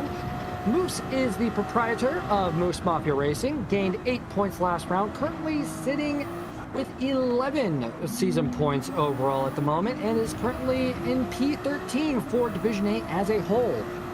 Coming up towards the stretch for, and going purple by 1/10, so it looks like Moose is in prime position, honestly. Going purple just in the first sector, that does bode very well for the MMR racer. Making his way on up, getting close to the wall, and just not letting up on that throttle whatsoever. Getting hard on the brakes at the 100-meter board, and coming around the corner for the hard left. There are a lot of hard corners. You got hard left. Actually, yeah, it's a lot of hard left. So, Leo, what do you think would be a beneficial thing for these drivers to take into consideration with all these hard corners? Ooh, Moose running a little wide, but avoiding the grass. You know, with all these pretty much left-hand turns, as we discussed earlier, fuel is going to be more of an issue. So when they're going to get on the throttle to get out of that corner is going to be probably the biggest thing I would think they're thinking about while they're in the race. They're going to try to figure out how much fuel they can save or what they can do to not burn that much but still be fast. Yeah, the acceleration will be a defining factor for some of these drivers. It's a delicate art, really, because some of these corners you do have to take a little more delicately. You know, you want to give about half throttle, keep the car moving. Ooh, and Hondo getting rather close to the wall there. But yeah, just gunning it a little too hard, that could burn off more than you would like. Now, as we see, Hondo coming through is currently sitting P10 in qualifying at the moment with a personal fast lap of a 142.4. Getting nice and neat on the throttle, exiting the corner and on towards the back stretch of the circuit. Currently down 1/10 on his personal fastest lap. So if he keeps that up, that will definitely propel him a couple places, put him just behind Moose, but barely. Coming in towards, what would that be, turn 14, I believe? Yes, turn 14 and into turn 15. Hondo is firmly on the throttle and heading towards the start-finish line. Really revving the daylights out of that Ferrari, going into the box. All right, jumping on board with Left to Pass You, who is rounding turn 14. Currently on an out lap, personal fastest lap at the moment is a 142.858. And this could be a good opportunity to carry some momentum because this is, if I remember correctly, the penalty line is actually rather close to the start-finish line, Slow-Mo, is it not? It is. It's just in there before. There's like one turn before you get to the start-finish after the penalty marker. So it definitely can bring some excitement when it's coming down in the end of the race, maybe in the penultimate lap as well. Yeah, the penalty line is definitely going to be a determining factor for some of these drivers, because your penalty time, especially being so close to the end of the lap, that can really kill your momentum, and not only the lap time for the lap you're on, but it could definitely impede your lap for the following lap too. So these drivers are really going to have to keep it nice and neat and avoid any unnecessary penalties, lest they lose, well, a good chunk of positions. And I mean, in qualifying session, they'll lose quite a bit of qualifying time too, because that's basically 2 laps right there that you're pretty much having to write off. And I don't know. Now, taking a look at VIP left to pass you, who is approaching turn 13, getting next to the Armco, avoiding any damage and running out wide. Coming in towards turn 14, running a little out, trying to carry some overspeed, a near miss on the barrier, but good wherewithal from left to pass you, carrying as much speed as possible as he is coming towards the start-finish line. Revving it out in 5th gear, shifted up, currently doing 151 miles an hour, coming across the line with a 142.595, up a quarter second on his personal fastest lap, which puts him in P11. Moving into turn 1, how is he going to take it? Getting all the camber in there and taking a look over at Drobo, who is currently sitting with a personal fastest lap of a 143.357. Let's see if he can improve on that time right here, and it doesn't look like that will be the case for this lap, but we've got another lap ahead of us for him to give another shot. Now, Drobo is a free agent, gained no points last round, currently has 5 overall season points, and is sitting in P26 overall. This is going to be Drobo's final qualifying lap, so let's see if we can carry on. Let's see if we can see Drobo pull a last second move and jump not 1, not 2, maybe 3 or 4 positions. This is prime opportunity as Drobo is down or up a quarter of a second on his time, so it's looking very good for him at the moment. Let's see if he can carry that momentum forward, coming through sector 2 of the lap, coming through turn 7 and 8, just really dancing through it very gracefully. As we go and check on a higher place, who comes across the line with a 141.794. And Negative Waves coming across with a 141.653, putting him in P6 for qualifying. Looks like Alikos also had a good finish, and that shot him all the way up into P4. These drivers are doing everything they can on this last qualifying lap, because starting position is pivotal for a track such as this. With these long straightaways and sharp corners, it's definitely going to be a benefit to whoever is in the lead. As we see Flopster come across the line with a 141, Moose coming across the line with a 150. So Moose will be sitting in P5 post-qualifying. Drobo comes across the line with a 143.138. All right, looks like we've got our finishing order. These drivers have put on quite the qualifying session, and yep, looks like racing softs. Everybody's all right. So we didn't see anybody on an unconventional strategy. All right, as you know how we've got our tire checks that we do, and some drivers like Wid hopping into the box. I wouldn't be surprised, given everything we've seen in this league over 7 seasons, to see our drivers quickly hop onto the driver or hop onto the tire that they're going to start on. And in a race such as this, honestly, I wouldn't have been surprised to see drivers hop on to the hards at the tail end, just so they didn't have to do the tire check. Because I mean, I don't know about you, Slomo, but I have missed a couple tire checks in my time playing Gran Turismo. Yeah, I think we all have, but I don't know if these guys really want to show their cards that early to the rest of the field. So maybe not jumping into the pits and doing that right away. I don't know. Let's keep our eyes out. I haven't seen anybody showing their hand just yet.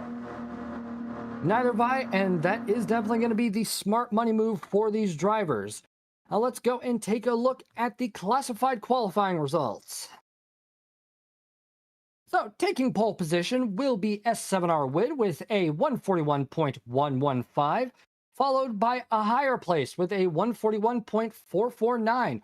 Rounding out our top three for qualifying is S7R to True Serum with a 141.518. He is followed by Alicos with Shred in P5.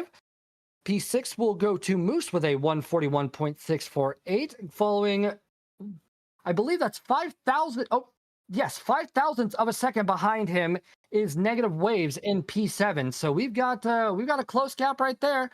And coming in just a little over 100 behind Negative Waves is going to be Bacon Dance in P8.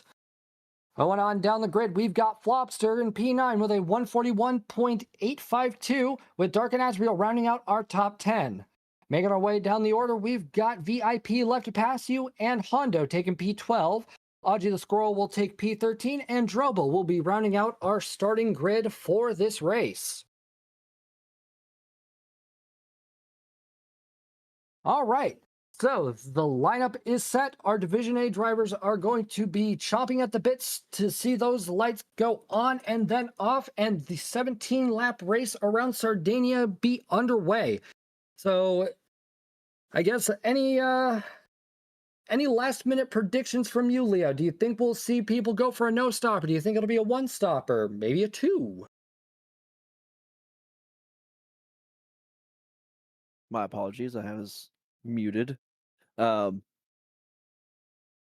think there's going to be a possibility of a no-stopper. I was keeping an eye during qualifying, and people were doing about 7 laps, and they were just above half a tank of fuel, and that's with them doing qualifying, which means they're going all out.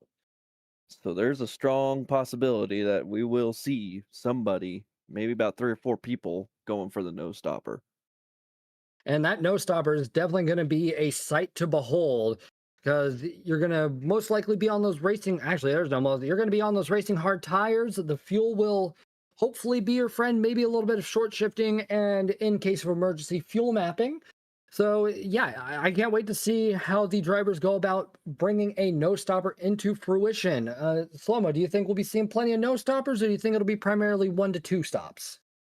I think you're going to see the field split a little bit here. I think you're going to see, some of the guys will try the no stop. If I had to guess, I think you're going to see some of the guys who don't want to. So, I think we're going to get a good opportunity to see those two strategies fight each other here. Yeah, I can't wait to see everything come to fruition. These drivers are going to be battling it out. They're going to be not only battling against their other drivers, but they'll be battling against their car in some regards, and also philosophically battling against themselves, because they've got to just focus on everything under the sun and also try to gain ground on their competitors. So there's on the surface, this is going to be a rather cut and dry combination, a familiar track, a familiar car, but when you take everything else into consideration, the refuel rate, the fuel burn, the tire wear, everything, just it all kind of snowballs in a sense to where things really aren't as they seem under the surface. And I just can't wait to see how all of it shakes up. And before we get on track, I'm going to throw my hat into the ring. I think we're primarily going to see one-stoppers, but not for fuel. We'll see one-stoppers to grab tires, and that will probably be towards the tail end of the race. They'll hop on softs, turn fuel map off, and just absolutely send it. But we'll have to see if that is an accurate prediction, because, well, we're commentators, and we're not the ones doing the racing, so there's no way for us to know with 100% certainty. And our drivers are lined up on the grid. It is a grid start with false start check. They are waiting for the lights to come on, then turn off. Will anybody jump the start? It doesn't appear to be the case at the moment. They are revving up, they are ready to go, and nobody has jumped, and away we go for round 2 of Division A. on Fridays, Wid does take the lead at the moment. And it looks like the True Serum is trying to stay close behind him, as well as a higher place. Coming into turn 1, looks like Wid has the outside and is able to bring it in without any contention. A little bit of fishtailing in the pack and a little bit of a knock from one of the drivers. Coming up towards turn 3, and Wid is trying to get as much ground as humanly possible between himself and the other drivers. Jumping on board with Moose, who is definitely in the thick of it at the moment. He's got Flopster behind him. He's got Negative Waves and Shred ahead of him. So he's got quite the tall order ahead of him, honestly. Flopster's getting side by side on Moose at the moment, but Moose is not going to let up at all. So it looks like Flopster is really going to have to work if he's going to try and get around Moose. Taking a look over at Negative Waves, who is 3 abreast with Shred and Alicos. Coming up into the hard braking zone, looks like Alicos gets a little squirrely. Oh, and it looks like we have one lose a little bit of traction there. Keeping an eye on VIP left to pass you, who does have to contend with Dark and Azrael and Moose, as well as Hondo and Drobo. He's not going to be in any favorable position anytime soon. He's got cars left, right, and center of him as he is heading towards turn 14 and 15. Let's go and take a look at what happened here. So we've got Alicos and left to pass you, I believe. Coming into the braking zone, a little late on the brakes, and just knocks into a higher place. Oh, and Shred kind of keeps him pointed in the right direction. That is going to be detrimental. I think the stewards will be having a look at that one after the race has concluded. Making our way up the grid to the True Serum, who is staying close to Wid and also trying to shake off Negative Waves. But Negative Waves does have Shred really close behind him, so looks like Negative Waves is gonna have to do some exemplary defensive driving. Now, as our drivers are running through the lap, Slow-Mo, what did our drivers start with? Yeah, you were mentioning Negative Waves there. He is one of the 2 drivers that actually started on the soft compound. Negative Waves and Flopster are both the only 2 drivers on the soft. Everybody else appears to have started hard compound. All right, so looks like we will be seeing people attempt the either hard no stopper or a hard one stopper. Now looking at Flopster, who is currently being hunted down by Bacon Dance, Moose, a higher place, and many more. It's going to be interesting to see how Flopster contends with all this pressure. Now, Flopster is part of Team Wheelhouse Racing, gained 4 points last round, currently sitting with 9 overall, and sitting in P15 for Division A. You can find him on YouTube at Robert6198. Flopster coming around turn 14 for the second time, and off he goes to turn 15, trying to catch up to Shred. And looks like Bacon Dance is going to try and hold off Moose, who is only a second behind him. And Bacon Dance is currently sitting with 15 points overall, gained 10 from the last round, and is sitting in P10 overall, and is a free agent. Starting lap 3, Bacon Dance does have a 1 1/10 second deficit between himself and Flopster, and a 1 1/4 second lead between himself and Moose, who is battling it out with Left to Pass You right now. Left to Pass You did get a little squirrely coming out of turn 1 and was able to hold onto the car. Great show of car control from the driver. Now, a higher place does send it up the inside, a bit of a dive bomb maneuver. It looks like it did pay off for a moment. Was able to keep control of the car and keep a move on, so a higher place makes a last-ditch effort to get an overtake, and it works out in stride. And I don't know about you, Leo, but it's always a gamble going for a send like that, because the notion of, being last of the late breakers can change in a fraction of a second, and I don't know if it's one of those things that takes more than confidence, or if it just takes practice to really pull off confidently. Well, Ooh. oh, Go ahead. got a little squirrely there, as his name implied. Going for a dive like that, it's something you've got to be used to, and or see where your other racer you know, you may be behind them for a couple laps and be like, oh, they take that corner a little wide. I'm gonna sneak on the inside and go for it. So that's one thing that can kind of make the decision for you. All right, and yeah, I can see where you're coming from. I think one of the other things that benefits these drivers is if they know how their opponent races, that they have that predictability. Now, predictability is not something that Negative Waves will have the luxury of, because he's got quite a bit of stuff going on behind him with the True Serum, Flopster, Shred, Bacon Dance. They're all gunning for these podium positions, and Negative Waves is doing everything possible to try and leave those two far in his rearview mirror. Now, Negative Waves is running a little slower than his personal best lap, but I think the Racing Soft tires are going to definitely be his friend right now, as Truth and Flopster are definitely fading out of view for him. Now, Flopster is side by side with the True Serum. Flopster's trying to get that last step on the podium for the time being. He's got the inside line. Will he be last in the late breakers? Nope. Looks like he just kept to his racing line and was able to hold on to it just fine. I'm actually really impressed with how Flopster was able to get that overtake done slow-mo. It was textbook. Yeah, and again, he's on that soft compound, so he's got a tire advantage. He should be able to work his way up through the field. He's going to have to get up front to make up that time for the pit stop he's definitely going to have. Oh, absolutely. Now, taking a look at Alicos, who is a half second ahead of VIP left to pass you and about half second behind Moose at this current juncture.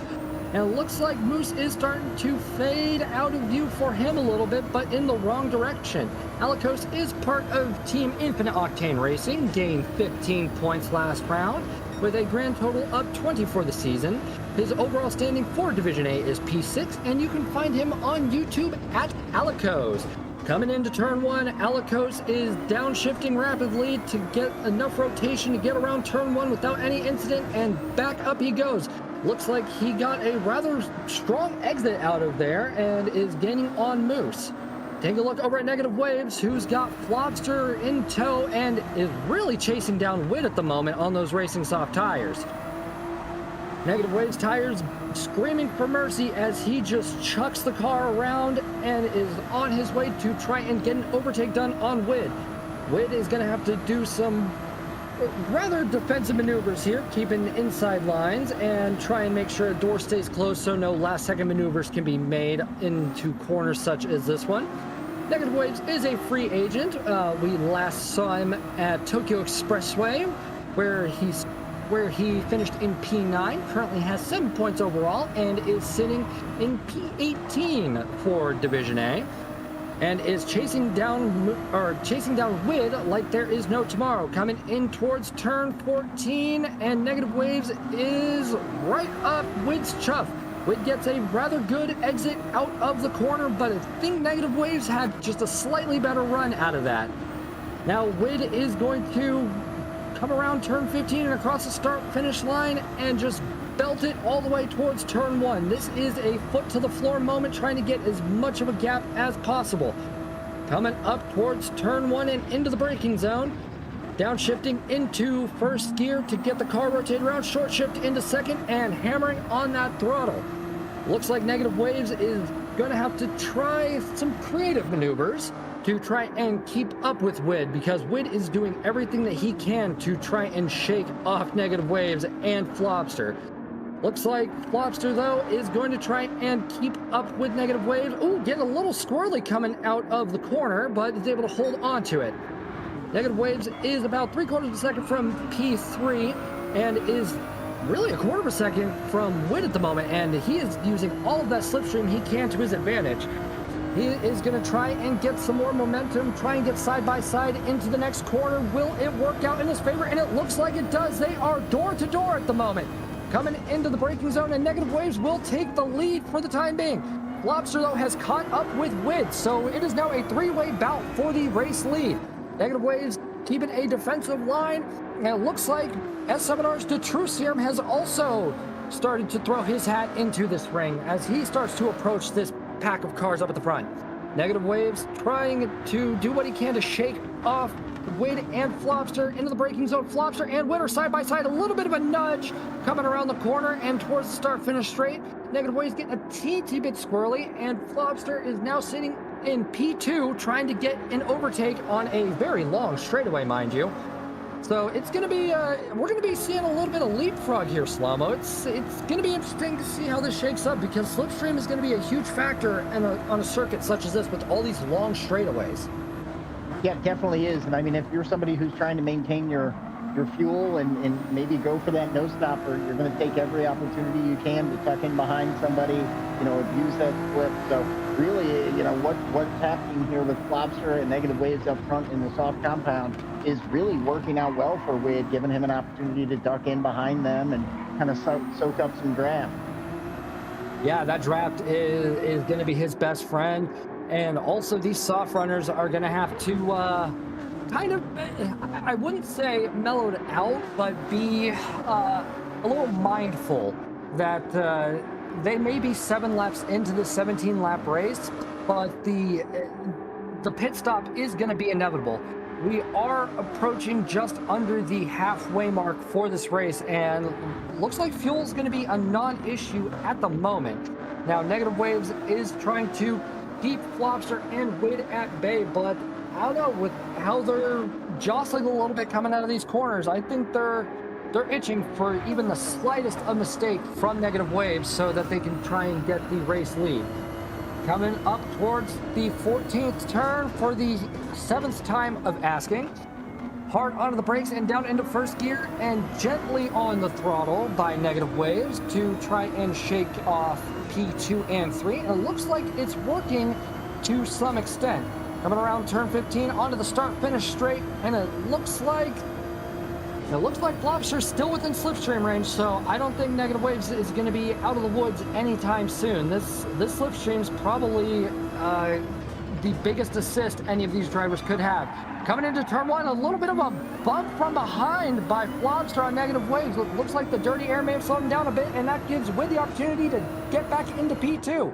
So that's 1 down, 1 to go for the S7R driver, but will that stay the case? We're going to have to wait and see. Truth is now even closer than he was before to the front runners in Negative Waves, Wid, and Flopster. So if this keeps up and Truth is able to use the slipstream to his full advantage, then we're going to be seeing a 4-way shootout for the race lead before anybody gets on the pits. Now, I will throw out that the Truth serum is on the racing hard tires, so he is not going to have to worry about, overusing his tires. We're just about at the halfway point as Wid does take the race lead for the time being. And coming into the turn, and it looks like Flopster will take P2 off of Negative Waves, and Truth is now sitting even closer and closer to the race lead. So I think Truth is just going to bide his time and wait for another opportunity to strike. Coming up towards the second to last turn, and Truth is going to start making his move. Sends it up the inside, and is he able to make this P3 stick? It looks like he will. Revving the daylights out of first, getting the car a little unsettled, but is able to catch it. Leo, I think Truth is going to be in prime territory to have the race lead once the front runners get into the box. Yes, indeed. I was actually calculating something. Them 2 soft runners, one's already gone in the pits. Their tires were pretty much almost cooked at that point in time, so they were slowing down. That's how I believe Wid was just letting them, 1, hold them up and long enough to wear their tires out. 2, he knew when their tires were going to fall off and said, I'll take the lead back, thank you. And now Truth is going to be doing the same. I'm sure Flopster's soft tires are screaming to be changed by now. Oh yeah, those soft tires have to those have to be ready to go. Now the hard racers in Shred, Bacon Dance, and Truth, as well as Wid, are not going to have to worry. We're on lap 9 of 17, and it looks like the fuel is about the halfway mark. So it looks like a lot of our drivers are going to be opting for the no-stop strategy, and it's looking like it's paying off in strides for a lot of them. Coming into the hard braking zone for turn 11. Looks like Shred just bumps the wall a tiny bit, but not enough to really be noteworthy. And looks like Bacon Dance is going to be pulling away. Now, Shred is sitting about 2 seconds ahead of a higher place, so not having to worry too much, but he does get a little squirrely coming out of turn 13. So I'm not sure he's feeling too comfortable, because even the slightest things can really scrub off speed. Getting on the grass, just even a gentle graze across the wall can just unsettle so many things. As we see Flopster go into the pits, so that will propel Truth into P2, Bacon Dance into P3, Shred into P4, Higher Place into P5. And it looks like we'll be seeing our no-stop drivers try and put as much gap between themselves and the drivers that have pitted for another set of soft tires. Truth is currently sitting at about a second and a half behind Wid, and is about a half second ahead of Bacon Dance. And Bacon Dance does have Shred in tow. Car getting a little unsettled coming through turn 3, and everything seems to have evened out for Bacon Dance. Now Shred will be in a position to try and battle for the last step on the podium, and maybe even more should the stars align and the carts fall in the correct positions. Take a look at VIP Left to Pass You, who is about half a second behind Hondo at the moment, and Flopster, who is about a second and a half behind Negative Waves at the moment, and has about a second gap between himself and Drobo. Flopster is on racing soft tires, but Flopster does have a bit of a task ahead of him, and I don't know, Slow-Mo, do you think Flopster could shave off a 23-second deficit in 7 laps? I really don't think so. I mean, even though they're on the softer compounds, I think it's just too tall of a task with not enough track left in front of them. It is unfortunate to see, but we'll have to really see what transpires, because I mean 23 seconds, it's definitely not race victory territory, but you can make up quite a bit of ground in the interim of these next 6 laps that we have remaining. Wid is sitting in P1 at the moment with a 1 3/4 gap between himself and his teammate in the True Serum. His hard tires are, I mean, by comparison, just fresh as a spring breeze. Coming through turn 3 and into turn 4, Wid is just letting the car coast around, gently getting on the throttle. Oh, getting a little squirrely, clipping that grass teensy, but he's able to save it. Honestly, I don't know how these drivers are able to save these. My goodness, that is a skill in and of itself. Coming around turn 5, and Wid is now sitting 2 seconds ahead of the True Serum. And on up the hill he goes through turn 6 and into turn 7. He's going to be able to really drive with some ease at the moment. Maybe whistle a tune and get himself a little comfortable, because he's slowly pulling away from P2 and P3 at the moment. Now, taking a look over at the gap between himself and the True Serum, it's not looking ideal for Truth at the moment, or Bacon Dance. But I think with a little bit of cooperation, these drivers will be able to close that gap back up to Wid. Wid coming out turn 14, getting close to that barrier on the exit, but narrowly avoiding disaster. Into turn 15 and staying flat on the throttle, clipping the curb, but not enough to get a detrimental half-second penalty for track limits infringement, and across the line to start lap 12 of 17. Moving our way over to Alicos, who is about 4 seconds ahead of Moose at the moment and 2.5 seconds behind a higher place. He's kind of in a bit of an island of his own, and can kind of work on getting his momentum through and getting into a rhythm to try and close that gap between himself and the driver ahead of him. Now looking at a higher place, who is about 0.8 of a second behind Shred at this current juncture, and honestly, it's looking like it could go either way. Looking like a game of cat and mouse between a higher place and Shred. Looks like a higher place had a really solid run out of the last corner and is closing up to Shred and Bacon Dance as we speak. Coming around the sweeping left-hander and up the hill he goes.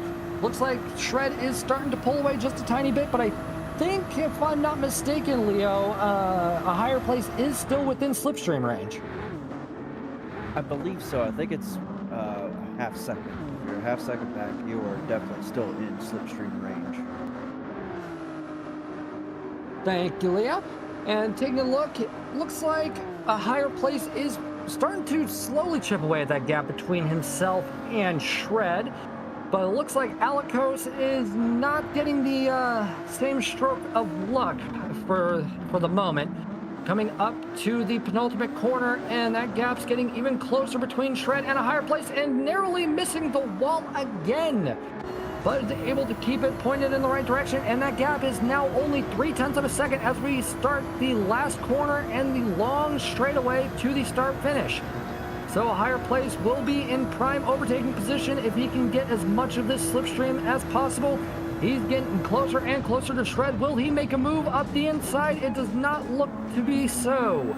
Coming around turn 1, keeping the car nice and planted. Around turn 2 and into turn 3. Higher place is not going to give up. He is trying to get that P4 spot by really any means necessary. Higher place coming around turn 5 and into turn 6, really just dancing through it. Ooh, Shred starts to get a little squirrely on the exit, but is able to hold on. And a higher place does seem to have fallen back to a half-second deficit between himself and Shred. Shred, though, is starting to get a little closer in the windshield of a higher place as he is in slipstream territory, and it looks like is going to be holding the defensive line going into this corner, so no last-minute jokes from a higher place trying to set it up the inside. Shred does get a little squirrely going into the next corner and is able to hold on to it, but that does give a higher place a quarter-second gap between himself and P4. Coming through turn 13, and it looks like a higher place loses a teensy bit of ground. Looks like Shred was able to hold on to his position for a little bit longer by getting a good exit out of that corner. Making our way up towards the start-finish line to start lap 14 of 17 slow-mo. I think a higher place does have quite the tall order in trying to get around Shred, because Shred is doing honestly a masterclass on defensive driving. Yeah, Shred is in the way at the right time. You're always going to hit your apex and just look for your exit, but man, he is making that car look wide right now. Yeah, and that's honestly a skill in and of itself. There's plenty of opportunities to overtake and be overtaken, and you really have to do everything you can to make sure the latter doesn't come to pass. Now, taking a look at left to pass you, who is trying to fend off negative waves at the moment, coming into turn 4. And looks like Negative Waves is trying to make a move, but doesn't have the opportunity coming out of turn 5. And Negative Waves is now getting some overlap between himself and left to pass you. They're going to be too wide, getting dangerously close to that Armco. Looks like Negative Waves was trying to go for a cutback, but Hondo is on the inside, so Hondo does get the Flopster gets the overtake done on Negative Waves to jump up into P10.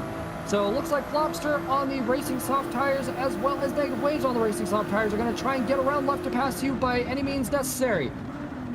Looks like a full send on the outside by Flopster. Was it enough? It looks like it was. Left to pass you does get a tiny bit squirrely coming out of the corner, and that's going to give Negative Waves the opportunity to try and get an overtake as well, causing VIP left to pass you to potentially lose 2 positions in 1 lap. Coming side by side up into the second to last corner, Negative Waves has the inside, and onto the brakes he goes. He's making sure that there's no opportunity for left to pass you to make the overtake, and yep, looks like Negative Waves makes it stick. So now Negative Waves just has to catch up to Flopster and try and take P9 off his hand. This is shaping up to be something interesting as we see left to pass you go really wide and kick up a little bit of dirt going onto the start-finish straight. The gap between VIP left to pass you and Negative Waves is now 0.3 of a second, and looks like left to pass you has left Hondo in the dust. That is a 2.5 second gap, so really the VIP driver has to focus on the cars in front of him and doesn't have to worry too much about anything in the rear view mirror. Coming up for turn 4, and left to pass you is doing what he can to kind of keep up and carry that momentum into every subsequent corner. Coming out of turn 5, he had a good run, was able to keep the car nice and steady, and isn't having to worry about fuel either. I don't know, Slow-Mo, is this the point in the race where the drivers kind of cease the fuel saving and just let it rip? Yeah, I mean, you know, there's only basically 2 laps left. They're just about to come down the straight, and you know, maybe I was wrong. Either that or they were fuel saving throughout the race. I've been wrong before, but looks like they have plenty of fuel to get to the end of this race right now. Yeah, it looks like I was mistaken too, because yeah, they're definitely giving everything. Oh, yes, we got Shred. Oh my goodness, Shred spins out. It looks like I don't even know what happened there, but that is going to give a higher place P4. Let's go and take a look at this replay real quick. So coming out of turn 13, jumping on board with Shred. All right, penultimate corner, everything's looking good. A higher place is on his inside, and it looks like Shred just had some power oversteer and lost control of the car. Looks like that is just unfortunate. That does drop Shred down into P6, so now he is going to be in a bit of a battle between himself, Moose, and others. Coming into turn 1, let's see what is going on between Shred and Moose there, side by side on the start-finish straight. Looks like Moose does have the upper hand by a hair, and it would appear that Shred just was able to close the door from the inside and regain that position. So that means Azriel and Moose are going to have to really work together if they want to try and get around Shred and get another position. Taking a look over at Bacon Dance as we are nearing the end of the penultimate lap.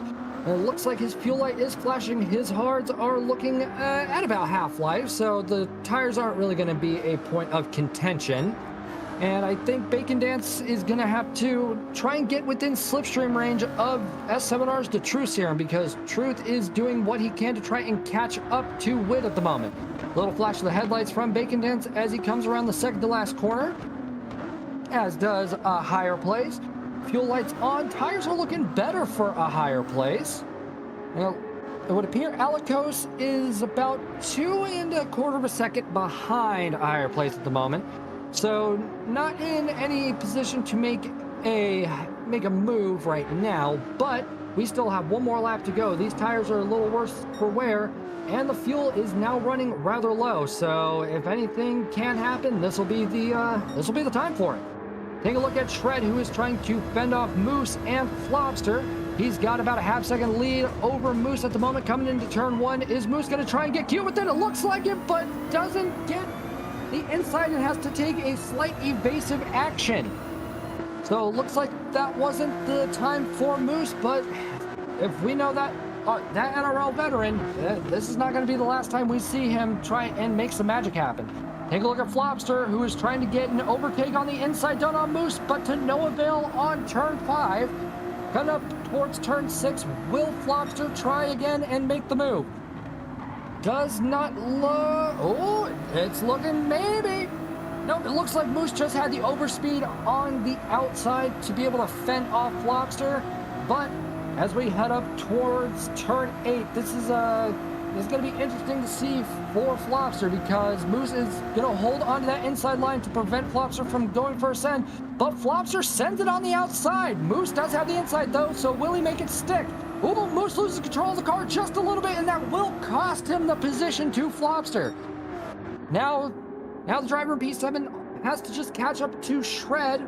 And take a look over at Wid, who is coming through turn 15 for the final time this race and running low on the fuel category. Just had enough and across the line in dominant fashion for Wid, and the True Serum will take P2 with Bacon Dance rally crossing for the last step on the podium. With a higher place coming across in P4.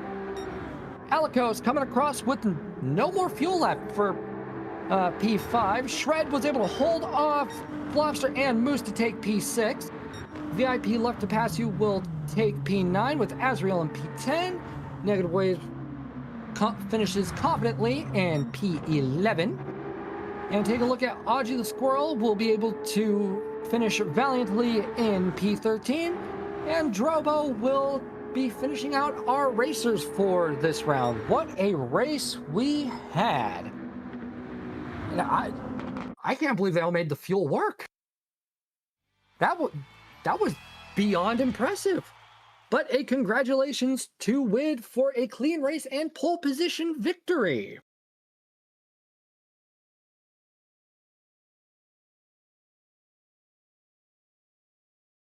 Moving on over to the provisional classified results for our Division A race. Taking the race victory with an overall race time of 29 minutes, 24 seconds, .135 will be Wid, followed close behind by his teammate in the True Serum with Bacon Dance rounding out our podium. Taking P4 will be a higher place, followed by Alicos rounding out our top 5. P6 honors will go to Benito, and P7 will go to Flopster, who gets a bonus point, mind you, for having the overall fastest lap with a 141.259. P8 will go to Moose, and making our way down the grid to P9, we've got VIP left to pass you with Dark and Azriel, rounding out our top 10. P11 will go to Negative Waves, followed by Hondo and Audrey the Squirrel with Drobo, finishing out our drivers for our Division A race. So, Slow-mo, we had 2, maybe 3 drivers go for the pits? Or was there more that I may have missed? No, just the 2, Flopster Just the 2. and higher place. Yep. And honestly, the pit did seem to be a viable strategy. The no stopper though, seeing 12 drivers just pull off the no stop like it was nothing. I don't know about you, but I'm thoroughly impressed they were able to make it all work so well. Now, Leo, we've got our finishing results. We've got our lovely interviewees coming on in. Was there anything in the race that took you by surprise? Yeah, that pitting was a terrible idea. Not saying it wasn't an idea. I guess them 2 guys were probably expecting some other people to actually do the same thing, since there was no tire requirements. They were probably hoping that some of the other guys would have pitted with them. That's kind of what took me by surprise, and that how dominant the no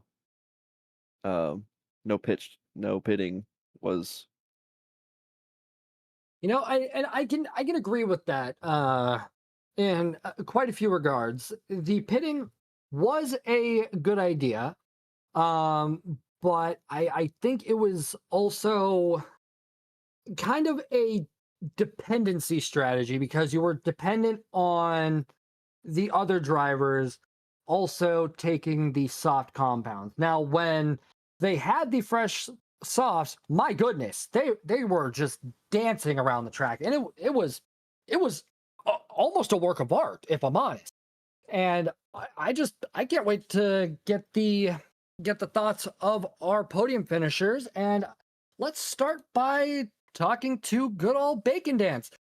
Bacon Dance, you had a rather strong finish in P3, and I mean, Group 3's Sardinia A. What were your thoughts and your feelings going into this combination when you saw that it was a familiar track in Group 3 machinery? I wasn't confident going into here. I'm a big fan of this car, but not a big fan of the track. Even though it only has like 7 corners, it's very technical in that aspect. It's all very apexy stuff and slow and fast out. Not my cup of tea, but we're able to make it work, so can't really complain there. So yeah. I mean, you made it look easy. Leo, do you have any questions for Bacon Dan? Yes, I do. Congratulations on your P3.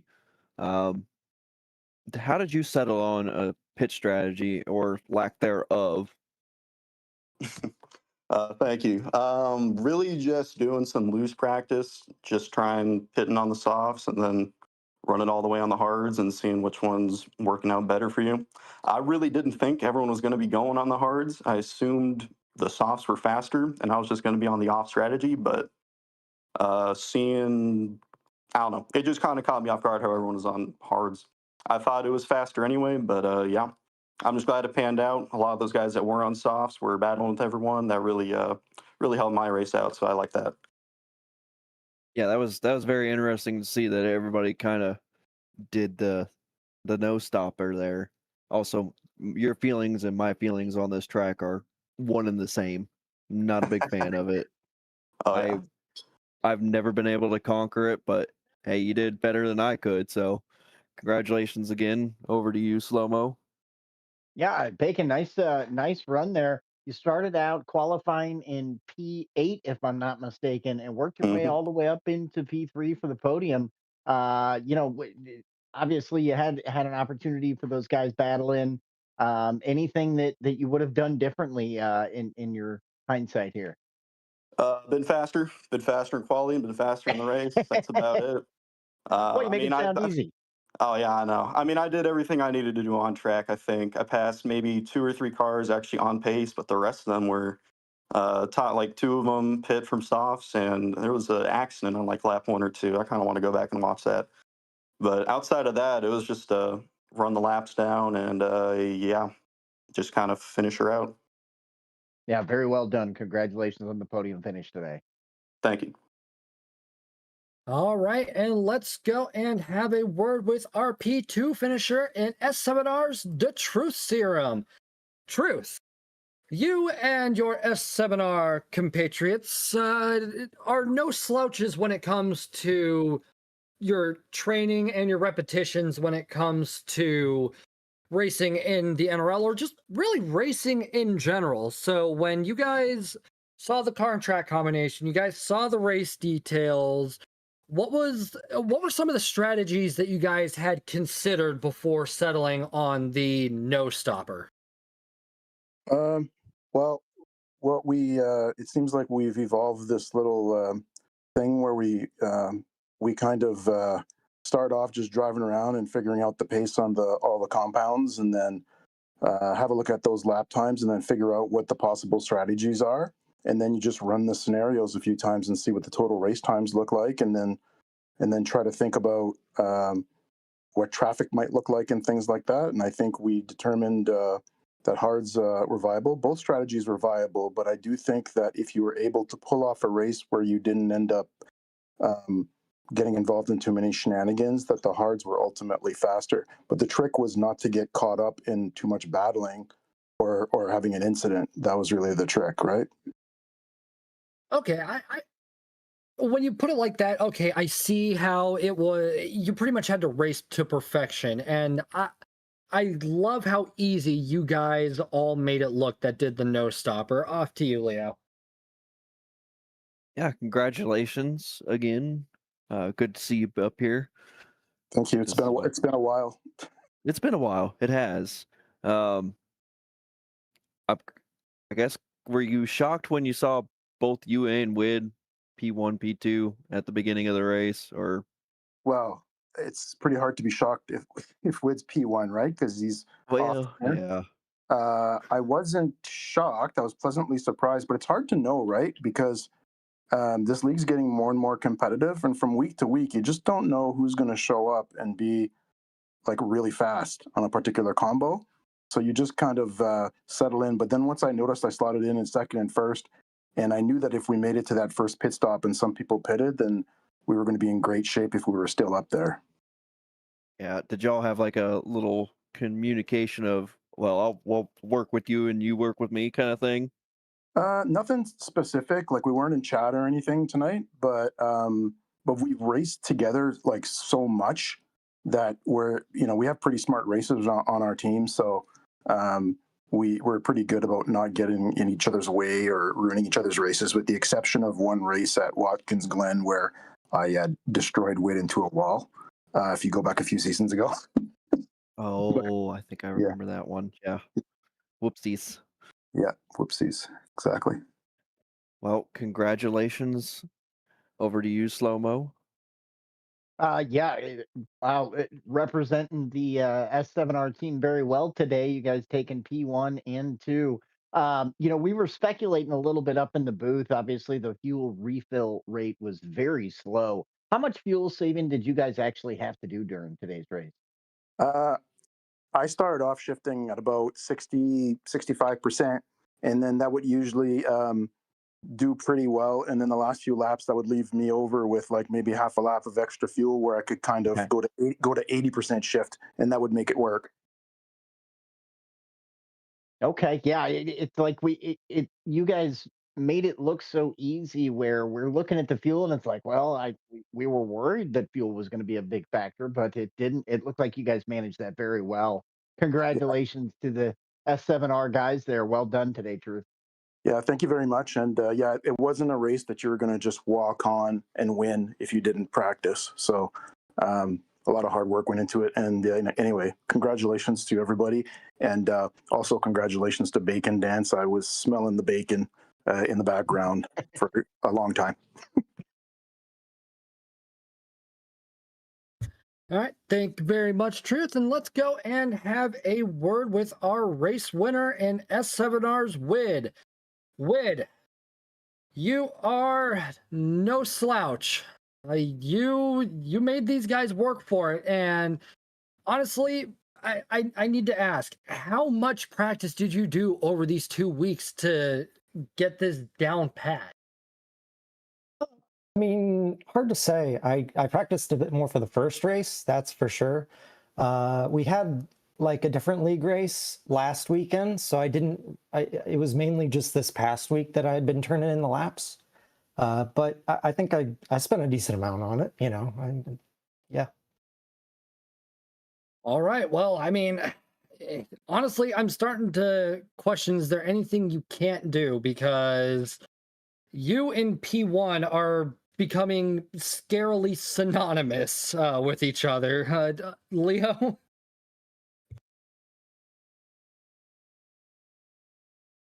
Well, congratulations again, Wid, on P1. Um, did you have, when you were battling Flopster and Negative Waves, did you have a feeling that they were on the softs and your thought process was, let me hold them up, or I know they got a pit and I don't? I had a feeling they were on softs as soon as they passed Truth. And then I kind of saw their pace, like their split to me, like almost yo-yoing, and then in some of these sweepers, like they would catch up really fast. So I knew pretty quickly that they were on softs. My goal was that as soon as they get caught up to me, I didn't want to fight them. I was just kind of running my line, and I just wanted them to pass me and clear me fast so that it didn't hold me up, because I knew that the softs weren't a viable strategy. So I wasn't really worried about their finishing position. I just didn't want them to hold me up, and I didn't want them to crash into me. Yeah, I noticed that while you were going, and you kind of let up a little bit, and I was like, oh, I know what he's doing. He's just letting them kind of coast by because he knows he's going to catch him in the pits anyways. But smart move on you. Congratulations again. Over to you, Slow Mo. Yeah, thank you, Leo. Buddy, congratulations. Another win here in the NRL. Like they mentioned, no stranger to the booth. And, you had reached out to me prior to the race, really with like a Nostradamus type comment. I mean, pretty much exactly what you told me was what played out. Looked like your practice played out, to the T for what you expected. Any surprises at all through today's race? No, I don't think so. I mean, like, I was pleasantly surprised that we had three S7R drivers, 1, 2, 3, qualify top three. That was really cool. It's a shame what happened to a higher place. I think there was some sort of incident on lap one there. I caught like part of the replay as I was driving, but that was unfortunate, but it looked like he came back pretty well. But other than that, no real surprises. I knew the hard no stop was the way to go, like easily. Yeah. So yeah, no, it just kind of played out really well. Truth and a higher place. and we practiced a decent amount. We all worked out the strategy. So it was just came down to executing it. Yeah, so much fun to watch. Thank you for putting on such a great show every week for us. Look forward to seeing what you guys are going to be up against for next week. So I'm sure you're excited to pop a bottle there and get your celebrations in order. Thank you, sir. Yes, sir, I will. Thanks so much for your time, Wood. Congratulations to our podium finishers. And when we come back on the other side of this break, we will have the standings for our Division A race and also the preview for what our drivers will be up against in round 3. So please get yourself a drink, get a snack, do what you need to do, and we'll be right back at you here in a few minutes.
Witness a lakefront transformation right here in the Point. And you may not believe it, but just last year, this home was down to the studs.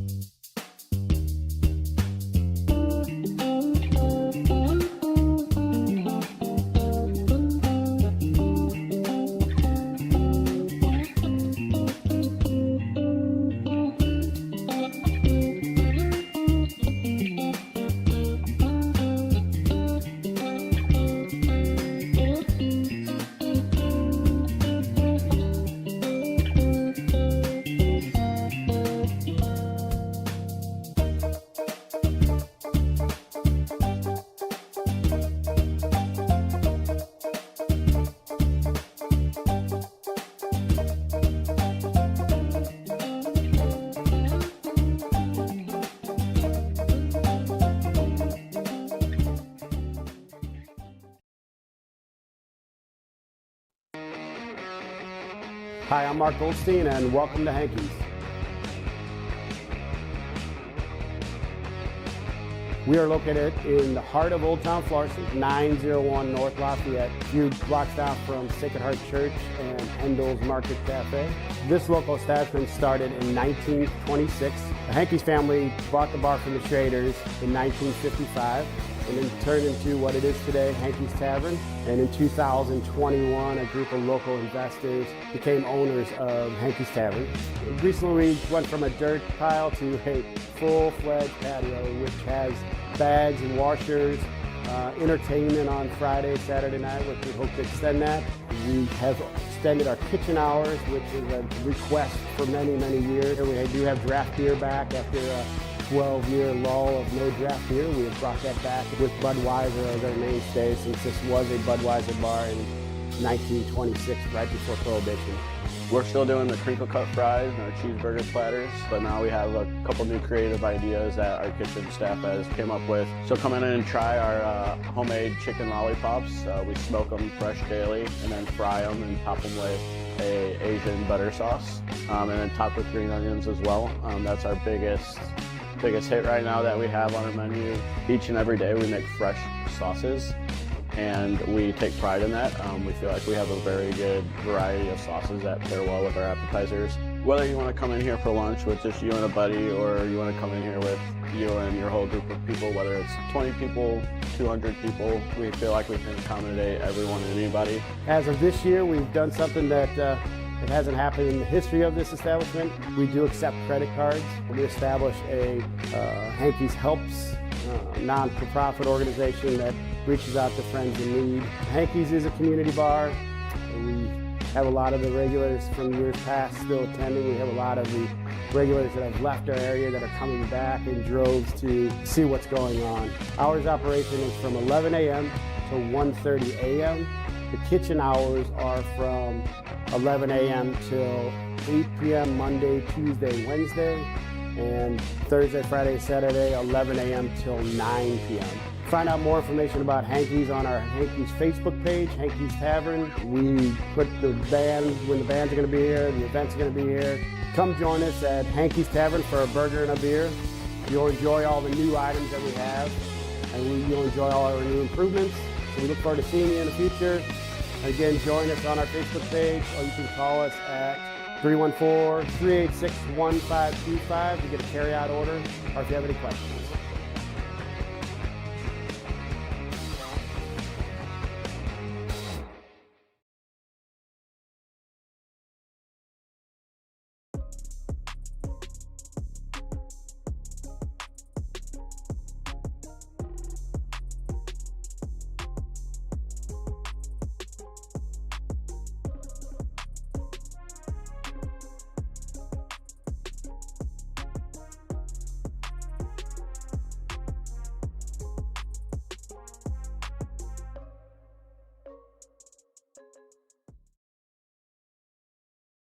And welcome back, everybody.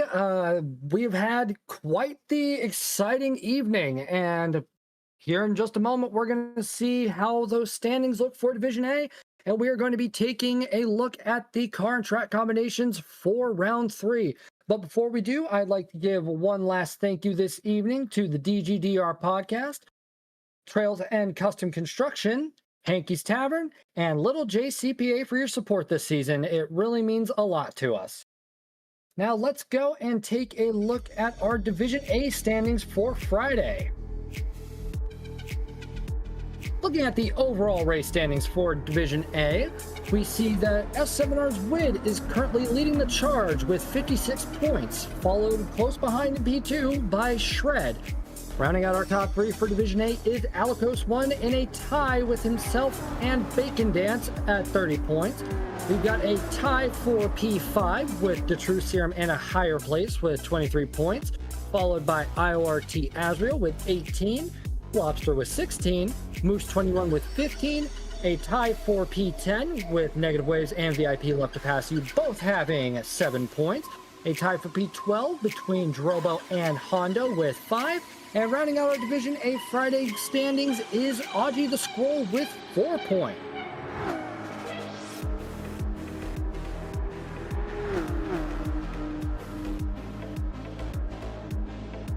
Now it's time for the moment many of you have been waiting for, the good old illustrious reveal to the tracks for round 3. Starting off with our Division B drivers, we are going to be at the High Speed Ring. Ooh, fancy. Our drivers will be going around this very fun circuit in the Audi e-tron VGT for 33 laps with 2 times tire, 1 times fuel consumption. They've got 3 liters a second refueling, which it is an electric car. Heavy damage, a minimum pit stop of 1, and they will be able to race on either the racing softs or mediums or both, but there is no required tire. Slow-mo, I don't think we've really seen the Audi e-tron raced before. What do you think of this pairing? No, I love this pairing. Super duper fast car, really high speed ring. That's a fun combo right there. Really will be interesting to see how the strategies work out. They're required to pit, but they can use whatever tires they want. So that's pretty cool. I think that really offers, a lot of options for the drivers. Oh, yes, it does. Now, Leo, if you take a look at that weather, they're going to be racing this all-electric VGT machine in the rain. So, I don't think this is going to be as pleasant as some might expect. Yeah, I was actually just looking at that and I was questioning myself. Does that say R6 and 5 and 7? Yeah, it does. All right. Yeah, they're gonna have fun in wet weather in a all-wheel drive electric vehicle that is very fast. That hairpin is gonna be that hairpin's gonna be something special to watch. Yep, so if I'm a Division B driver, I would be doing everything I can to start practicing in the rain, because it's rain on the 6 heading, 3 random weathers, and then rain 5, and then towards the tail end, it's rain 7, so this is not going to be for the faint of heart. I can already hear some of the viewers thinking of the Naughty Raining League, so I don't know, we'll have to see how this shakes up next Friday.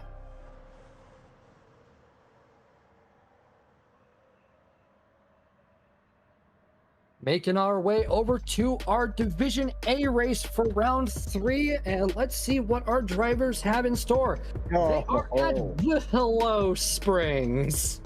All right, so they're going to be at Willow Springs in the KTM Crossbow, our 2012 version, for 25 laps. They will have 16 times tire wear, 5 times fuel consumption, a 2 liter a second refuel rate. They will be on the Sports Soft, Sports Mediums, and Sports Hards. And I should throw out that this is also the Horse Thief Mile layout, if I'm not mistaken. So, oh, it is the Streets of Willow. It's the Streets of Willow Springs. My apologies.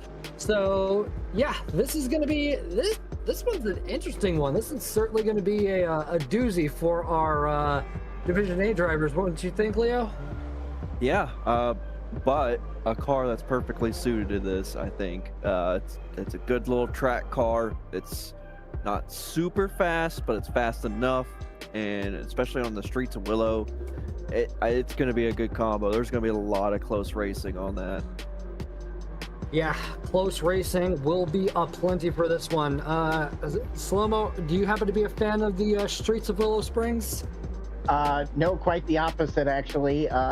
Don't like this one. I like the couple other versions of Willow, but this one is one of my nemesis. You know, I think you're definitely going to have your pipes ready. They are going to keep you busy during this race, Dan. Oh yeah, this is gonna be one for the record books. I mean, rainy high-speed ring, Streets of Willow Springs.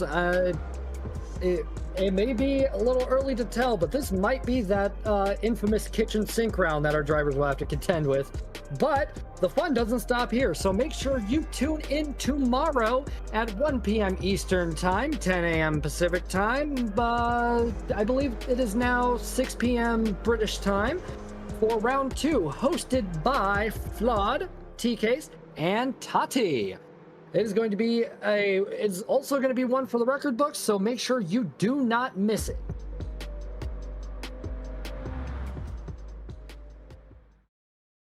And with that, it is time for us to bid you all good night. It has been an honor and a privilege to have you for yet another round of racing action. Please make sure you tune in tomorrow afternoon. And if you want to keep up with any of us outside of the NRL broadcast, you can find Slow-Mo over here on YouTube, where he streams golf on GTA, he streams Call of Duty, and he streams really whatever tickles his fancy. You can find Leo over here playing Gran Turismo, iRacing, NASCAR 25, I believe you have now. Am I mistaken? Not yet. Not yet. Working on it. All right. Coming soon. NASCAR 25 streams from Leo, and you can find me over on Twitch, where I play really whatever fits my mood. But with all of that said and done, once again, thank you all so much for watching, and until next week, bye-bye for now.